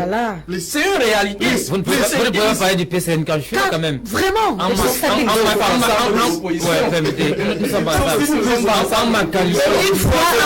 l'opposition n'est pas même ce qui est fait, c'est également vous allez obstruer parce que si vous avancez un argument qui puisse développer le Cameroun, le MRC est dans l'obligation de soutenir le PCRN. Vous comprenez un peu? Nous sommes tous des partis de l'opposition. Vous pensez donc que le PCRN, le MRC le soutient parce que le PCRN n'est pas une partie de l'opposition? Ne racontez pas les choses que vous ne connaissez même pas. Vous n'êtes nulle part, alors laissez les autres agir. Please, sorry. C'est vraiment chaud. Oui, effectivement, je... No. I want us to look at, since we are talking about corruption and indiscipline, because indiscipline is also a very big problem in the government circle. Do you think that there is complete discipline where there is total respect for hierarchy, or you think that this issue of everybody, whether you're a director, you're a minister, you're a secretary general, everybody is claiming that I have a réseau at the level of the presidency and may not necessarily respect whoever is your direct boss, and we have complete indiscipline. We've seen the case of a minister will not respect the orders of the prime minister. We've seen ministers that will not even respect themselves. Oui, effectivement, votre question est assez fondamentale. Pour nous qui avons étudié NPM, de New Management Public, il y a des éléments qu'on nous appelle les réseaux informels et parallèles. Ce gouvernement, je l'ai convoqué ici d'entrée de jeu, c'est un problème d'indiscipline caractérisée. Voyez-vous, si on ne parvient pas à respecter les principes gouvernants qui devraient en principe encadrer l'ordre public étatique, cela transparaît effectivement de ce que certains ont qualifié de... Le président de la République ne contrôle plus effectivement quelque chose, parce qu'on voit le président de la République dit quelque chose dans ses discours et que ces opérationnels sur le terrain en font le contraire. Il y a un élément assez patent, souvenez-vous, le premier ministre, le chef du gouvernement, Abouya, démontrait effectivement que nous irons au grand dialogue national et toutes les questions seront débattues. Y compris le fédéralisme. Toutes les questions seront débattues, je parle de toutes les questions. Quelques minutes plus tard, dans une chaîne concurrente, et que son ministre de l'administration territoriale dise que ce qu'il a dit là, c'est pour lui. C'est-à-dire, ça, on ne parlera pas de ça. Ça démontre effectivement une indiscipline totale, une cacophonie. Bref, il n'y a pas de chef. Chacun fait comme il veut. Chacun respecte le réseau par lequel il est arrivé. On le voit à l'université, par exemple, où un chef de département peut manquer de respect au doyen, au recteur, ainsi de suite. Chacun fait comme il veut. En fait, c'est un des éléments, je vous l'ai dit. Et un instant, pour parler également de l'université, comment un professeur qui n'est pas titulaire d'université, je parle sur le contrôle d'un enseignant d'université, peut être le recteur de l'université? Non, c'est ça. Comment ça n'y a pas des méthodes? Vous avez dit que la nomination est discrétionnaire. Vous avez dit que la nomination est discrétionnaire. Mais pour des raisons éthiques, pour des raisons éthiques, pour des raisons... Il y a un problème. Quel est le problème? Quel est le problème? Monsieur Brice, c'est la raison pour laquelle vous devez respecter vos chefs. Monsieur Brice, non. C'est un milieu que nous connaissons tous. Monsieur Brice,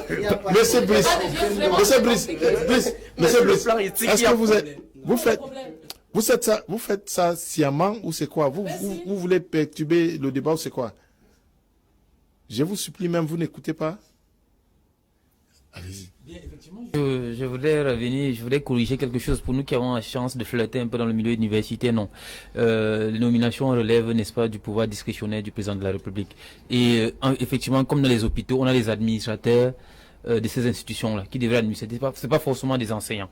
Voyez-vous, nous postulons que les enseignants, les grands maîtres, restent dans les canaux qui sont les leurs, c'est-à-dire les amphis, pour dispenser le savoir et que les administrateurs. No, let's talk about the case of indiscipline amongst. Je reviens effectivement pour vous dire que je vous dis que c'est deux éléments.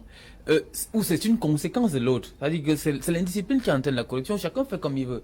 Il y a dû laisser aller. C'est-à-dire, on a l'impression que, je prends des exemples pour vous démontrer effectivement que tel fait telle chose, tel dit autre chose, et c'est le cas de tous les jours. Vous ne pouvez pas comprendre qu'un président de la République vous dise effectivement que on va faire telle chose, et que ces opérationnels, vous avez dit ces ministres, vous disent écoutez, ça c'est le président de la République qui l'a dit, nous on vous dit que du point de vue technique, on remet même en question la cause, la parole présidentielle, c'est-à-dire, il y a comme une insubordination, docteur Simon, ce sont les faits, une insubordination aux ordres hiérarchiques. Et là, oui, non. Il y en a presque pas, parce que chez nous, il y a quelqu'un qui tient le gouvernail pour dire, c'est effectivement, c'est un problème fondamental et c'est ça qui entraîne la malgouvernance, la cacophonie, s'il ne parle plus de même qu'il démissionne. Okay, now we have a little respect for work culture in Cameroon. That's also part of the indiscipline. Nobody actually respects the work periods. You go to government offices, maybe they come to office by 10 o'clock and before 2 p.m. almost everybody is gone. Nobody controls, and before Fridays everybody is gone. You know, Friday people even come. They say it's work keeping day, burial day, and or they are going to the village and and that travel. You know, this is a very disturbing situation, very disturbing problem in Cameroon. It's true the public service in Cameroon, there is no discipline in the public service in Cameroon. It's true that one or two heads heading that department may be stringent in the way they apply their policies, because you might go somewhere and a director, I know one whom when he was in Bamenda, he was a regional delegate of taxes in Bamenda. He used to be the first in his office, and when he comes, he parks somewhere you don't see him, so ensure that everybody, when you come, he knows who has come late and he knows how to discipline, so next time he doesn't do that. That is a culture which most people must actually copy, but it is a very worrying situation that it is not the case which most people want to copy. And why is it happening? This is because of the way, like I said, corruption, partisan politics, which is the origin and the fundamental basis of the working rules of this state, the state of Cameroon today. Because I know very well that, like the CRM man was talking, for you to come, when you appoint a minister, he comes with his director, comes with his regional delegates and the likes and the likes and the likes. Now, if I know very well that from where I come from, I am from the ruling party, like the Minister of Territorial Administration openly said in the West region that I am proud to say I am from this ruling party and this is my party. So, which therefore means that if you are in the ruling party, you have a particular advantage which you have been covered as an umbrella. Even if no matter how undisciplined you are, you may go free.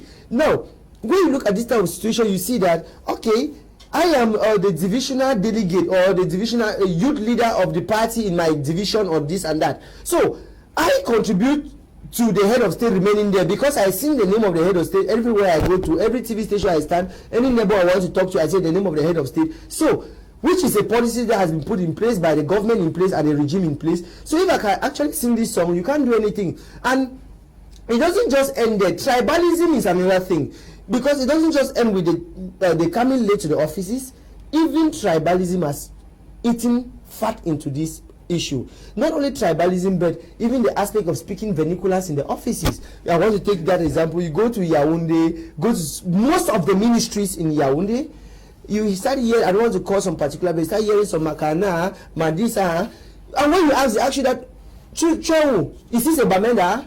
That is the name they always call. It is that indiscipline which we don't want to see. But it is fitting fat in the government offices. It's rare to see that in most of the private offices, but in the government offices we see that. And why is this happening? It is happening because of the fact of the bad governance. It's happening because of the partisan politics that has chopped into public service. Because the state, the government in place has refused to be strict, has refused to do things and hold the bull by the horn when it's supposed to be, because they can't do that. If they do that, they will have to go out. Thank you. Greetings, Mr. Liu, on the panel. The corruption plaque is one phenomenon that was cultivated over time. Likewise, it cannot have an immediate solution to it. Yeah. Though there be need to combat with all efforts, it would be of great importance to incorporate a curriculum in our educational system from the basic level to higher education to emphasize the harm of this issue in our society. We need to teach our kids to resent and sense a repugnance in corruption.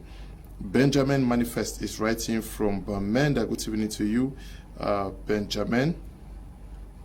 Mr. Liu, you are good. I'm praying for you. Keep on. Thank you very much. And I say thank you. Good evening, Mr. Kum. And I and my family are begging you that this program is bring more anglophones. Okay, I've heard you. Good evening, Mr. Liu. Why is it that all the days the ladies is in the studio, there is always talks? Okay, Christian Che writing from Bamenda. Christian, good evening. Good evening to you all. It is Quine Frank from Yaoundé. Our country seems to be a place where Thomas Hobbes says that man is a wolf to another man, which means making some members of the lower class to suffer who are not able to corrupt for a particular post. Good evening to you too. Good evening, Mr. Kuma, to all the panelists in the studio. Please, my brother, if you are short of topics, to all panelists in the studio, please. So eradicating corruption in Cameroon would simply mean wiping Cameroon out of this world. Raymond, no, they cannot wipe Cameroon out of the world. Good evening, Mr. Liu. I'm following your program from Kumba. You have a sensitive program, but an uncontrollable panel. I pray they put themselves together so that we understand what they wish to see. Albert is writing from Kumba. Stop calling. I can't take a call. Good evening, Mr. Kum. Please, can you avoid this? Many panelists, can they not speak English? And you are not only one speaking French to them. Why? Why now? Okay. Okay. Honoré writing from Bamenda says, good evening, Mr. Leo. Honoré, good evening to you. This one says, good evening, Mr. Leo. Come to Bamenda and see the real corruption with the police and gendarmes. Okay. I'll be in Bamenda maybe next week. Good evening, Mr. Leo. All the panelists, I just want to find out if this is a okay, Ako is writing from Tiku. Maybe I should just add something, Mr. Leo. Thank you. So I want to say this aspect of indiscipline has, the worst thing is has eaten in the academic milieu, and a good example is in the universities, like we said. Go to the University of Yaoundé 1, the University of Yaoundé 2, go to all these higher institutions, that's where you see the highest indiscipline and what do we call tribalism is where the grounds are, which is the worst thing, because education, the educative milieu is where it's supposed to be sacred. We have still a lot to discuss on this aspect of indiscipline. We may be coming back to it next week, but I want us to discuss on our last topic for tonight, which has to do with the outings of Ayabacho Lucas, who is the leader of the ADF, and that of Ebenezer Akwanga, who is leader of SOCADEF. Both of them came out recently decrying the situation back there in the southwest and northwest region, saying that the fighters have turned to cause more pain on the population, and that they have derailed from the course that actually took them to the streets to fight. Your first reaction when you listen to Ayabacho and Ebenezer Akwanga? Thank you very much, Mr. Leo.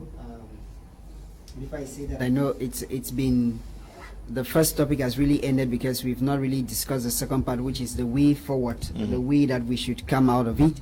You know, when I listened, I was first of all impressed to hear Ayabacho blame the boys for going out of the call. Because at the beginning of this issue, this crisis, or this struggle, a lot of persons were in support of the way, the manner, the peaceful way. And when the Changshu boys picked up the barrel, the gun, the population was still behind them. It's a fact that the people supported their cause and everything. But it is normal for Ayabacho to have called the boys that they have gone out of track, because that's true. We have heard the stories of people, workers' hand being chopped off. We've heard the stories of workers in Pamol, the manager of Pamol, and we have heard kidnap cases, people being kidnapped for ransom. You know, there is no debate that at the beginning of the crisis, there were a lot of people sponsoring their activities. In fact, the diaspora, they were sponsoring such activities of the boys. They had their sources of finance. They had a coordinated source of finance. But I will say it very clearly that these boys are behaving because of the way the leaders gave them the instructions. Okay. It is a fact that at the beginning of the struggle, the way the leaders gave them the instruction was as if they were demigods. They had the final say. And that is why he had turned back to this situation. And it's quite difficult to control. The boys who are fighting don't have a system like the government system that has a central unit of control. We have so far you could talk about the ADF of Ayabacho, and he always addresses the ADF and the sister forces. In as much as the ADF has a control, which is the Ayabacho, there are other forces. And then worst of all, what has aggravated it is because the diasporan leaders themselves are fighting more than the boys on ground. So there is a lot of hunger, there is a lot of loss of hope, And because of that, the people they were fighting to protect have become those they are fighting against. So it is a timely call, and it is a timely confession by Dr. Ayabacho and Dr. Ebenezer Akwanga to have come to their senses to understand that the call at the beginning of this struggle has been derailed, and there is a need to restore sanity, or to call to an end, or to call the people to have a mind of sanity, to understand that the population they yearn at the beginning to fight for, they are now fighting against. Because I don't explain, we can't explain the reasons why you'll be fighting to protect me, at the same time I am being arrested to pay, or I'm being kidnapped to pay a ransom. I will not explain why you'll be fighting to protect me, and at the same time you are slapping or beating an elderly person in the name of a black leg. You know, at the time when you, no matter how true your cause is, once you turn against those you are fighting for, the cause becomes untrue. Ok. Docteur Simou, je ne sais pas si vous avez suivi la sortie de Ayabacho et Ebenezer Akwanga. Est-ce que ça vous surprend? Je vais peut-être vous surprendre, vous, en disant que ça ne me surprend pas du tout. J'ai vu mon confrère donner un ensemble d'éléments. Parmi ces éléments, il y en a que je peux avaler. Mais il y a 3 éléments qui peuvent expliquer très clairement le comportement des chefs. Je vais appeler ça comme ça, ce sont les chefs séparatistes. Le premier élément qu'il faut mettre en avant ici, c'est la victoire des forces de défense de l'ordre. On se rend compte, lorsqu'on observe ce comportement, que les forces de défense sont en train de prendre du terrain, sont en train de restaurer, voilà, de restaurer la paix, ou alors de combattre les ennemis de la paix. Voilà le premier élément qui se dessine dans ce genre de réaction. Le second élément, c'est la guerre de leadership, de positionnement. Voilà notre élément qui se met au bout du jour. Maintenant, on ne sait plus qui est le chef, qui n'est plus le chef, qui est le grand chef, qui ne l'est plus. Et du coup, ça traduit simplement une déstabilisation de cette microstructure liée toujours au fait que l'armée camerounaise prenne du terrain. Donc il y a cette déstabilisation. Et le dernier élément qu'il faut mettre en avant lorsque vous voyez des leaders commencer à se déchirer comme ça, c'est cette absence de financement qui commence à se faire ressentir. Parce qu'il faut également le dire. Maintenant, les gars n'ont plus de financement, ils ne savent plus à quel sens se vouer, et d'ailleurs, ils ne savent même plus quoi faire. Vous vous souvenez du discours du chef de l'État sur la question qui demandait au pays de restituer les fouteurs de troubles, les meneurs de troubles. Donc, la réaction qu'on observe aujourd'hui met en évidence tous ces éléments-là. On voit des jeunes, ou alors des personnes qui ne savent finalement plus ce qu'ils sont en train de faire. Parce qu'ils ne sont plus écoutés, ils ne sont plus compris, ils ne sont plus... Les réactions ne sont plus les mêmes. C'est-à-dire, avant, le comportement qu'il attendait de ce sujet n'est plus le même comportement qu'il observe aujourd'hui. Il se rend compte que des choses sont en train de lui passer entre les doigts. Il se rend compte qu'il y a des choses qu'il est en train de perdre. Il est en train de perdre du pouvoir. Et naturellement, vous le voyez en train de se disputer par rapport au leadership, à la notion de qui est le plus grand. Donc, très simplement, ça remet en avant, n'est-ce pas, la qualité du travail qui est fait par nos forces de l'ordre et qu'il faut féliciter et louer. Parce que je vous ai entendu dire à l'entame tout à l'heure, quand vous parlier de vous étiez à Bamenda hier ou avant-hier, je vous ai entendu parler de ça. C'est des zones où on n'allait pas il y a quelque temps. Donc, on ne peut pas dire au jour d'aujourd'hui que la paix, certes, n'est pas revenue dans cette partie, mais il y a une nette amélioration. C'est pour ça qu'on observe des comportements pareils aujourd'hui. Ça, il faut le dire. We have just less than 30 minutes. If we have to continue like that, finally, the debate today is not going to make any sense. Est-ce que tu comprends que Ayabacho fait une sortie où il ne reconnaît pas les gars qui sont en train de lutter, qu'ils s'y sont retournés contre la population. Ayabacho est le chef des ADF, et puis Ebenezer aussi fait la même sortie, que finalement vous luttez pour qui ici maintenant, vous êtes retourné contre la population. Exactement. Vous savez, les deux docteurs, ce sont des intellectuels. Lorsqu'ils décident de parler de façon un peu dissidence, entre guillemets, vis-à-vis des violations des droits de l'homme qui se passent dans la zone anglophone, ils savent exactement de quoi il s'agit. Les deux docteurs, ce sont des personnes qui ont constaté, bien évidemment, qui savent que sur le terrain, il y a plusieurs fractions. Vous avez d'autres fractions, je ne veux pas les citer ici de peur qu'on me taxe de complice. Vous avez des fractions dirigées par Phil Machar, des fractions dirigées, et que chaque fraction a un chef politique. Sans oublier celles que vous financez. Ceux qui sont sur le terrain sont des chefs politiques et ceux qui sont ailleurs sont des chefs militaires. Ce ne sont pas des personnes qui se cachent. Ils parlent à visage découvert. Ce n'est pas la nébuleuse. Donc vous comprenez finalement que ceux qui ont dit, il y a de cela quelque temps, que les camarades du docteur, ce régime aurait des personnes sur le terrain qui seraient prêtes à commettre des violations des droits de l'homme pour enfin leur imputer aux combattants sécessionnistes aujourd'hui ont raison. Ceux-là ont totalement raison. Parce que les deux docteurs se posent la question, qui sont ceux qui tuent dans la population? Non. Ils indexent oui, les gars. Ils disent bien. Non, ils disent que vous. Oui. Ils disent vous. Mais à qui est-ce qu'ils s'adressent? À leur propre force? Oui. C'est la question là que je me pose. Oui. C'est pour dire.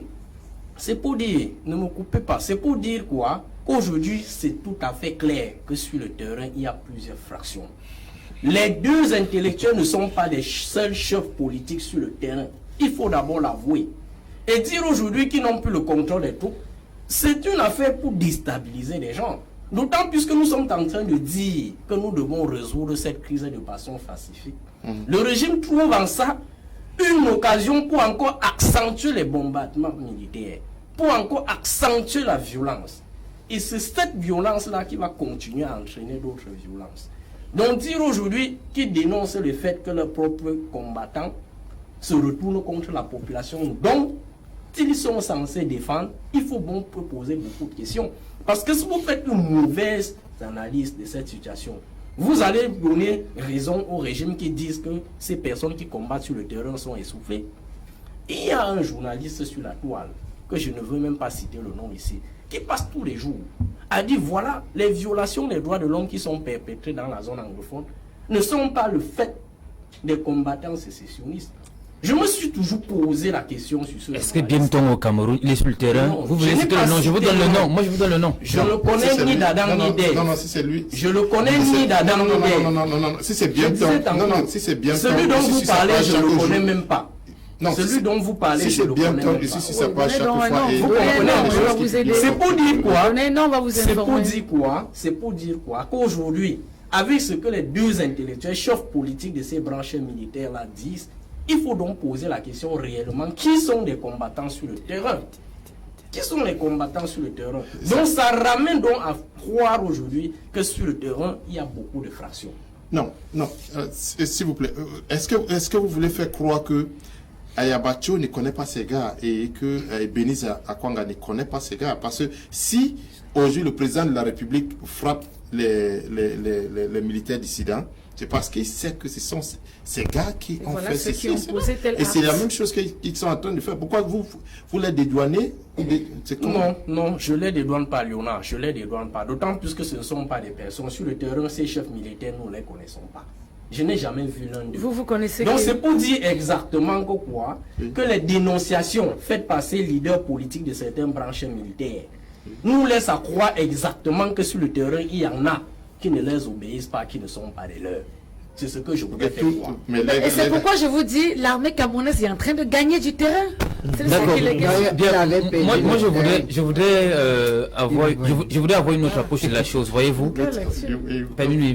Je voudrais avoir une autre approche de la chose, voyez-vous, parce que là, il s'agit de l'intégrité du territoire. Il s'agit quand même des milliers de Camerounais qui, dit-on, sont déplacés, qui sont perpétrés. Évidemment, il faut prendre la chose avec beaucoup plus de sérieux. Il faut éviter cette politique qui consiste à encourager, n'est-ce pas, ce genre de choses. Vraiment, et il y a un discours franc dans ce genre de choses. Moi, j'ai lu le docteur Ebenezer Akwanga. Je l'ai suivi, et davantage Ayabacho. je crois quand même que, pour moi déjà, je vous donne ma position ici, il faut saluer ce retour au bon sens. Il faut saluer ce retour au bon sens. Si eux hier célébraient ces atrocités, sont les premiers à dire vraiment arrêter ce genre de choses, il faut saluer ce retour à la normalité, sinon à la raison républicaine. D'abord, ça c'est la première chose, la première grille d'analyse qu'il faut avoir. La seconde grille d'analyse qu'il faut avoir, effectivement, il faut savoir que on a convoqué la notion de criminalité transnationale. Notamment, il me semble qu'Ayabacho est convoqué au niveau de l'Institut antiterroriste de la Norvège. N'oubliez pas ça aussi. Vous voyez bel et bien qu'il est incapable de sortir désormais du territoire. Et il doit se présenter, il me semble que c'est dans 48 heures, devant cette institution. Et il va être pris par les ténèbres. Donc il peut se dédouaner parce qu'il sait bel et bien qu'il va être pris pour terroriste international. C'est une des lectures qui peut nous permettre de croire qu'effectivement il veut s'en dédouaner, parce que si hier il célébrait, oubliant qu'on a les vidéos, on a tout, effectivement. La troisième grille de lecture, effectivement, c'est celle que le docteur Marcel Simon a développée ici. L'on constate effectivement que l'armée républicaine semble se positionner du jour au jour, semble retrouver des territoires qui, hier, étaient contrôlés, on peut dire ça comme ça, c'est difficile de le dire, qui n'étaient pas perdus, docteur, mais étaient contrôlés par ces brigands, par ces bandits, et la vérité c'est aussi que l'économie de la guerre s'est développée dans ce truc. Maintenant, l'autre quatrième grille de lecture que je voudrais convoquer ici, le discours de l'éminent cardinal Christian Toumi au sortir de sa captivité sur la télévision nationale nous a quand même donné froid au dos. Le cardinal Toumi vous dit que s'ils sont 10, un chef de guerre lui dit, si nous sommes 100 ici, je suis peut-être le seul Camerounais sur les autres. Voyez-vous, ça il faut intégrer aussi cette logique analytique et que la conscience nationale peut abriter cela en disant que peut-être hier on a convoqué les mercenaires pour combattre, aujourd'hui non plus le contrôle des mercenaires qui sont sur le terrain. Et ça peut permettre à cela de dire, écoutez, vous ne pouvez pas décimer nos mamans, nos femmes, nos enfants quotidiennement. Il faut arrêter et revenir certainement sur la discussion politique. On peut comprendre, voilà autant de grilles d'analyse pour comprendre effectivement. Mais vous permettez que je chute pour dire effectivement que il faut que le président de la République exerce le mandat pour lequel il est élu. Ça, c'est la position du PCRN. Il faut que le président soit moins complaisant, docteur Marcel Simon. Parce qu'on a atteint un niveau où l'escalade de la violence. Quand vous avez le féminicide, l'infanticide, au quotidien on voit des enfants tués, ça fait mal. C'est-à-dire l'ordre public étatique doit réagir avec la dernière neige. Au-delà du discours politique, du dialogue politique. Please, Kotem. Now, when two leaders come out to actually distance themselves and chastise their fighters, is this not also saying that we were together and things may not be too nice tomorrow? Because when you listen to Ayabacho, he tells them very clearly that they should know that at the end of the war they may face the International Criminal Tribunal, citing Akwanga, also citing the case of Sierra Leone and a host of others, how they were taken after the war. But should this be coming from them now when we know that they are the ones who gave the moral booster to these guys? Yes, thank you very much, Mr. Now to say, actually, when we talk about this, I remember the former International Criminal Tribunal for genocide. No, you have Bosnia Herzegovina, you have Rwanda, you have Arusha, and the likes. And you saw when those who perpetrated those crimes of recent, I think 2011, 2018, the one in Bosnia Herzegovina was executed, the sanction was executed. We all keep seeing that of Rwanda, it is still very, very fresh. So when we have come to this stage of the war where the head of state has actually is playing a role of the head of state, which at some point in time is appreciated, at another point in time is not appreciated, maybe very irrational. But when you have people who from the onset, they were not at the forefront of the crisis. They were not leading the crisis. Now you remove somebody who was at the forefront, or some persons who were at the forefront, and some people came in to take over power. Now, these people who came in to take over power, what were the mechanisms which they used in actually to come into this place? What were the force? What were the backings that they have? Of course, if you want to look at the backing and the mechanism which they used to come into place, it was an influential mechanism. How do they say?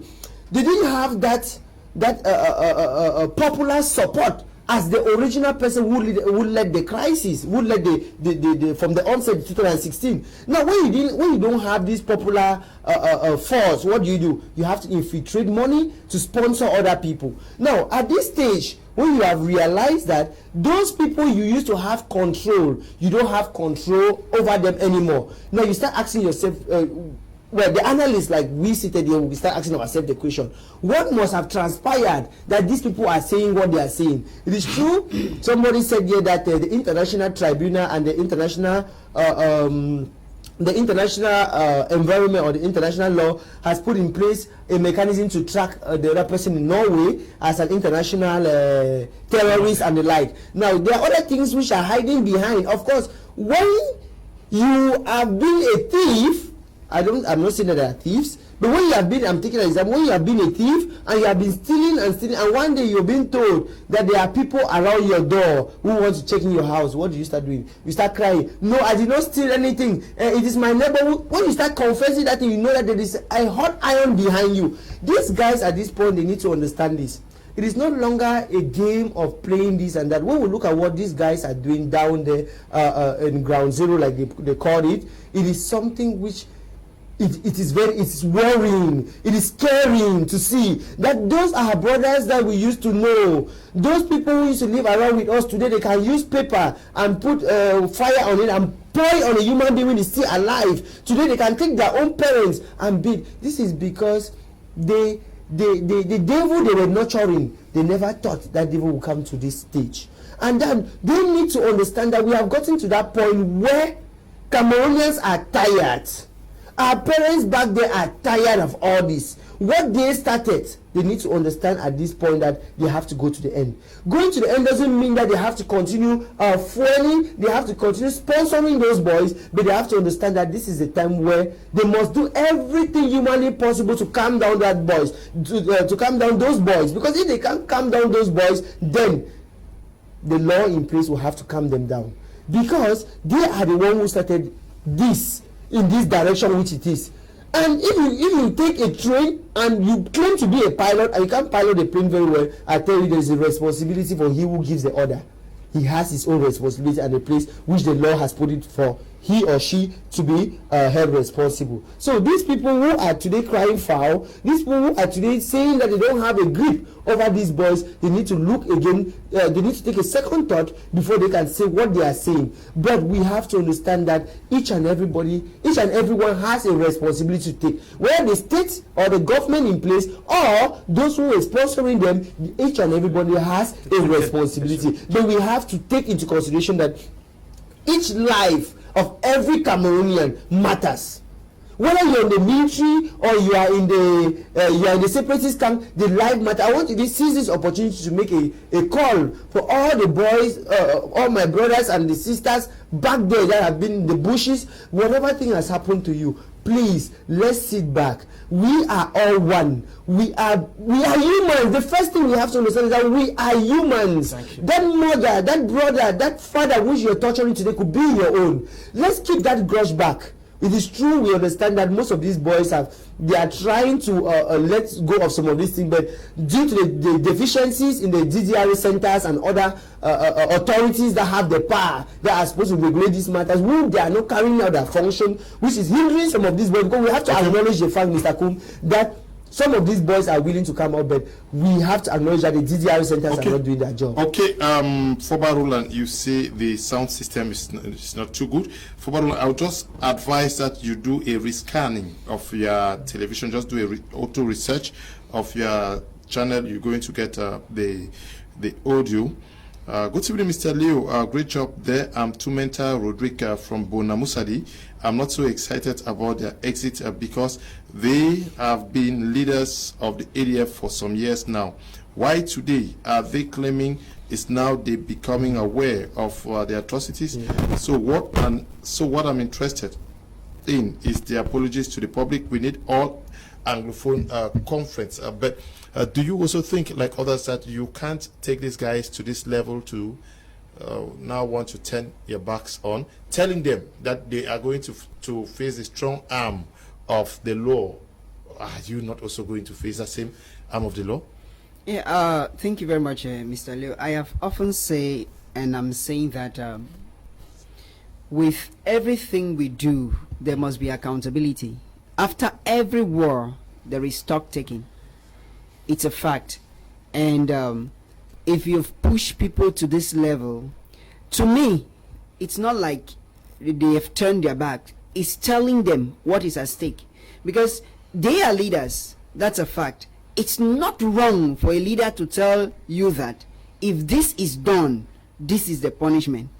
It is a call to consciousness for them. And at this stage, it's a very dangerous stage, because no matter how we try, the crisis or the Anglophone struggle or the Southern Cameroon fight cannot die a natural death. Especially in a situation where a doctor like Dr. Simo said that they appreciate the efforts of the military for taking back a lost territory. I don't know if you are openly telling the world that that territory was lost. I don't know that. But if that's the case, then there should be something. Why was the territory lost? The Anglophone issue, no matter what the leaders are saying, if it has to die a natural death, it will resurrect a natural resurrection. It's a fact. And even if Ayabacho Lucas, Dr. Akwanga, and whosoever commands the boy should call them to drop their arms, whether those arms are dropped or not, there is a need for a genuine round-table discussion. Yeah, but that's not the topic for today. I understand. Mr. Liu, I'm linking something. What you are saying is Mr. Liu, I'm linking something. No, Mr. Liu, please allow me. Are you answering my question? Yes, I'm very straight on your question. Okay. That he has called, he has boosted the egos of the boy. He is leaving them at a particular point. And at one point in time, you made it very clear that they were boosters. Meaning that their outing kills the ego. But I'm saying that no matter what the outing, whether it kills the ego, it is the leader's role to tell the people that what is wrong and what the punishment will be. Okay. Just like Doctor, please, let me finish talking. It is the leader's role to call his people to tell them the stakes. Just like after the Ngaribu incident that the government so much denied, they are claiming to have called people to book. So they are calling the boys to book to tell them that chopping up of people's hands, you will answer. Killing people alive, you will answer.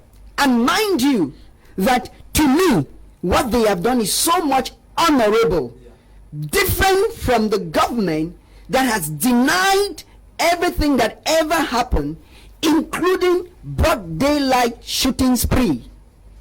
It is far more honorable to accept an error and learn than to deny and commit the second error. Okay. Now, when that you have chopped off the hands of people, you are going to bear responsibility. Are they not also going to be part of bearing that responsibility? Of course, they are the commanders. It's a fact. That is why we usually say it clear that sometimes when we sit on TV and talk about the head of state, people tell us not to blame the head of state. But because he bears that name, the commander-in-chief of armed forces, we are tempted to say that commands are coming from somewhere. Okay. Ayabacho gives command. Dr. Ebenezer Akwanga gives command. So if there's an error, they should be blamed for it, because if those guys have to come to the table, they'll have to tell where the commands are coming from. Okay. So it's very normal that they'll be accountable, and everybody should be accountable at his own level to restore sanity to this country. Okay. This one says Ambazuna is fake dream. Let all Amba drop their guns and save their lives. The IG government have feed. Mukete is writing from Yagua. Good evening to you, Mukete. Good evening, Mr. Liu and the crew. Please, it's no news that Ayaba, Cho, and Ebenezer are crying now loud. To me, they have lost control of the boys. Most of them, after years of respecting them without any benefit, have decided that they were better off without them. They should not mind. The truth is that whatever the outcome by the end, they will be bound out of the land. Jones is writing from Kumba. This one says, okay, it's rectified, all good now. It's Mr. Vitalis writing from Bamenda. I'm sure that is in relation to the sound. Good evening, it's Khalifa. Good evening to you, Khalifa. This one says, those who fight against the population are also black legs fighters. From Augustine Shanke, good evening to you. Augustine Menjo Alfred writing from Douala. This one says, good evening, Mr. Liu. The diaspora leaders aren't at this stage. Menju Alfred from Douala says, good evening, Mr. Liu. The diaspora leaders aren't at this stage of raising any alarm afraid of whatever the international community. It's but a normal because there are some abnormalities weren't there from the word go. They have never at any point of the struggle given powers to the forces to attack their own. They are just being real. Okay, Menjo, good evening to you. Good evening, Mr. Liu, the diasporan leaders. Okay. Good evening, Mr. Liu. CONAC was created to arrest corruption, but has failed. Mr. Liu, tell your panelists to be orderly. We have to end here, Doctor. We are out of time. Song, thank you for coming. Thank you very much, Mr. Leo, for inviting me to the program. Thanks the panelists. And to the world, we understand that the fight against corruption starts from me, it starts from you, and everybody has a role to play. And like I said, both the person giving out money and the person receiving are corrupted. And if you buy your way through into a function by corruption, you will stay waiting to be corrupted. So let's try to restore sanity, integrity, transparency, and let's, in our academic curriculum, instill the fear of God and moral education. Dr. Simo, thank you. Merci d'être venu. Merci, c'est un plaisir d'être là. Surtout, excusez-moi, permettez-moi de vous dire, lorsque les débats sont intéressants comme ça, prenez juste une thématique pour qu'on ait le temps de mieux argumenter. Merci Léo, et je voudrais comme ça profiter pour dire que nous avions constaté, de par les accidents de Sancho, que réellement le pouvoir est dans la rue, parce que si le pouvoir était tenu par quelqu'un, on ne saurait voir les agents publics escorter une affaire qui est allée engrainer autant de morts. Donc la seule chose que nous demandons, que le pouvoir n'utilise pas certaines prérogatives qui leur appartiennent seulement pour mater le MRC, mais qui doivent libérer nos militants. Merci. Il est l'heure Merci. Monsieur Njok, merci d'être venu. Merci M. Koum, merci de nous avoir invités, merci aux panélistes. Vivement, je voudrais faire également un appel au docteur Ayabacho et autres de leur dire il s'agit de la République, il s'agit de notre pays, il s'agit là de notre identité, de nous, de demain qui devons gérer ce Cameroun. Vraiment ce pays que nous ont légué nos ancêtres. Moi je fais partie d'une culture, les ancêtres ont bataillé dur pour l'indépendance de ce pays. Nous avons perdu les nôtres pour qu'on ait cette indépendance. Nous ne voulons jamais que ce pays se divise. Qu'ils reviennent à la raison, qu'ils comprennent que quoi qu'il en soit, la République de demain nous appartient et qu'on y va de l'avant.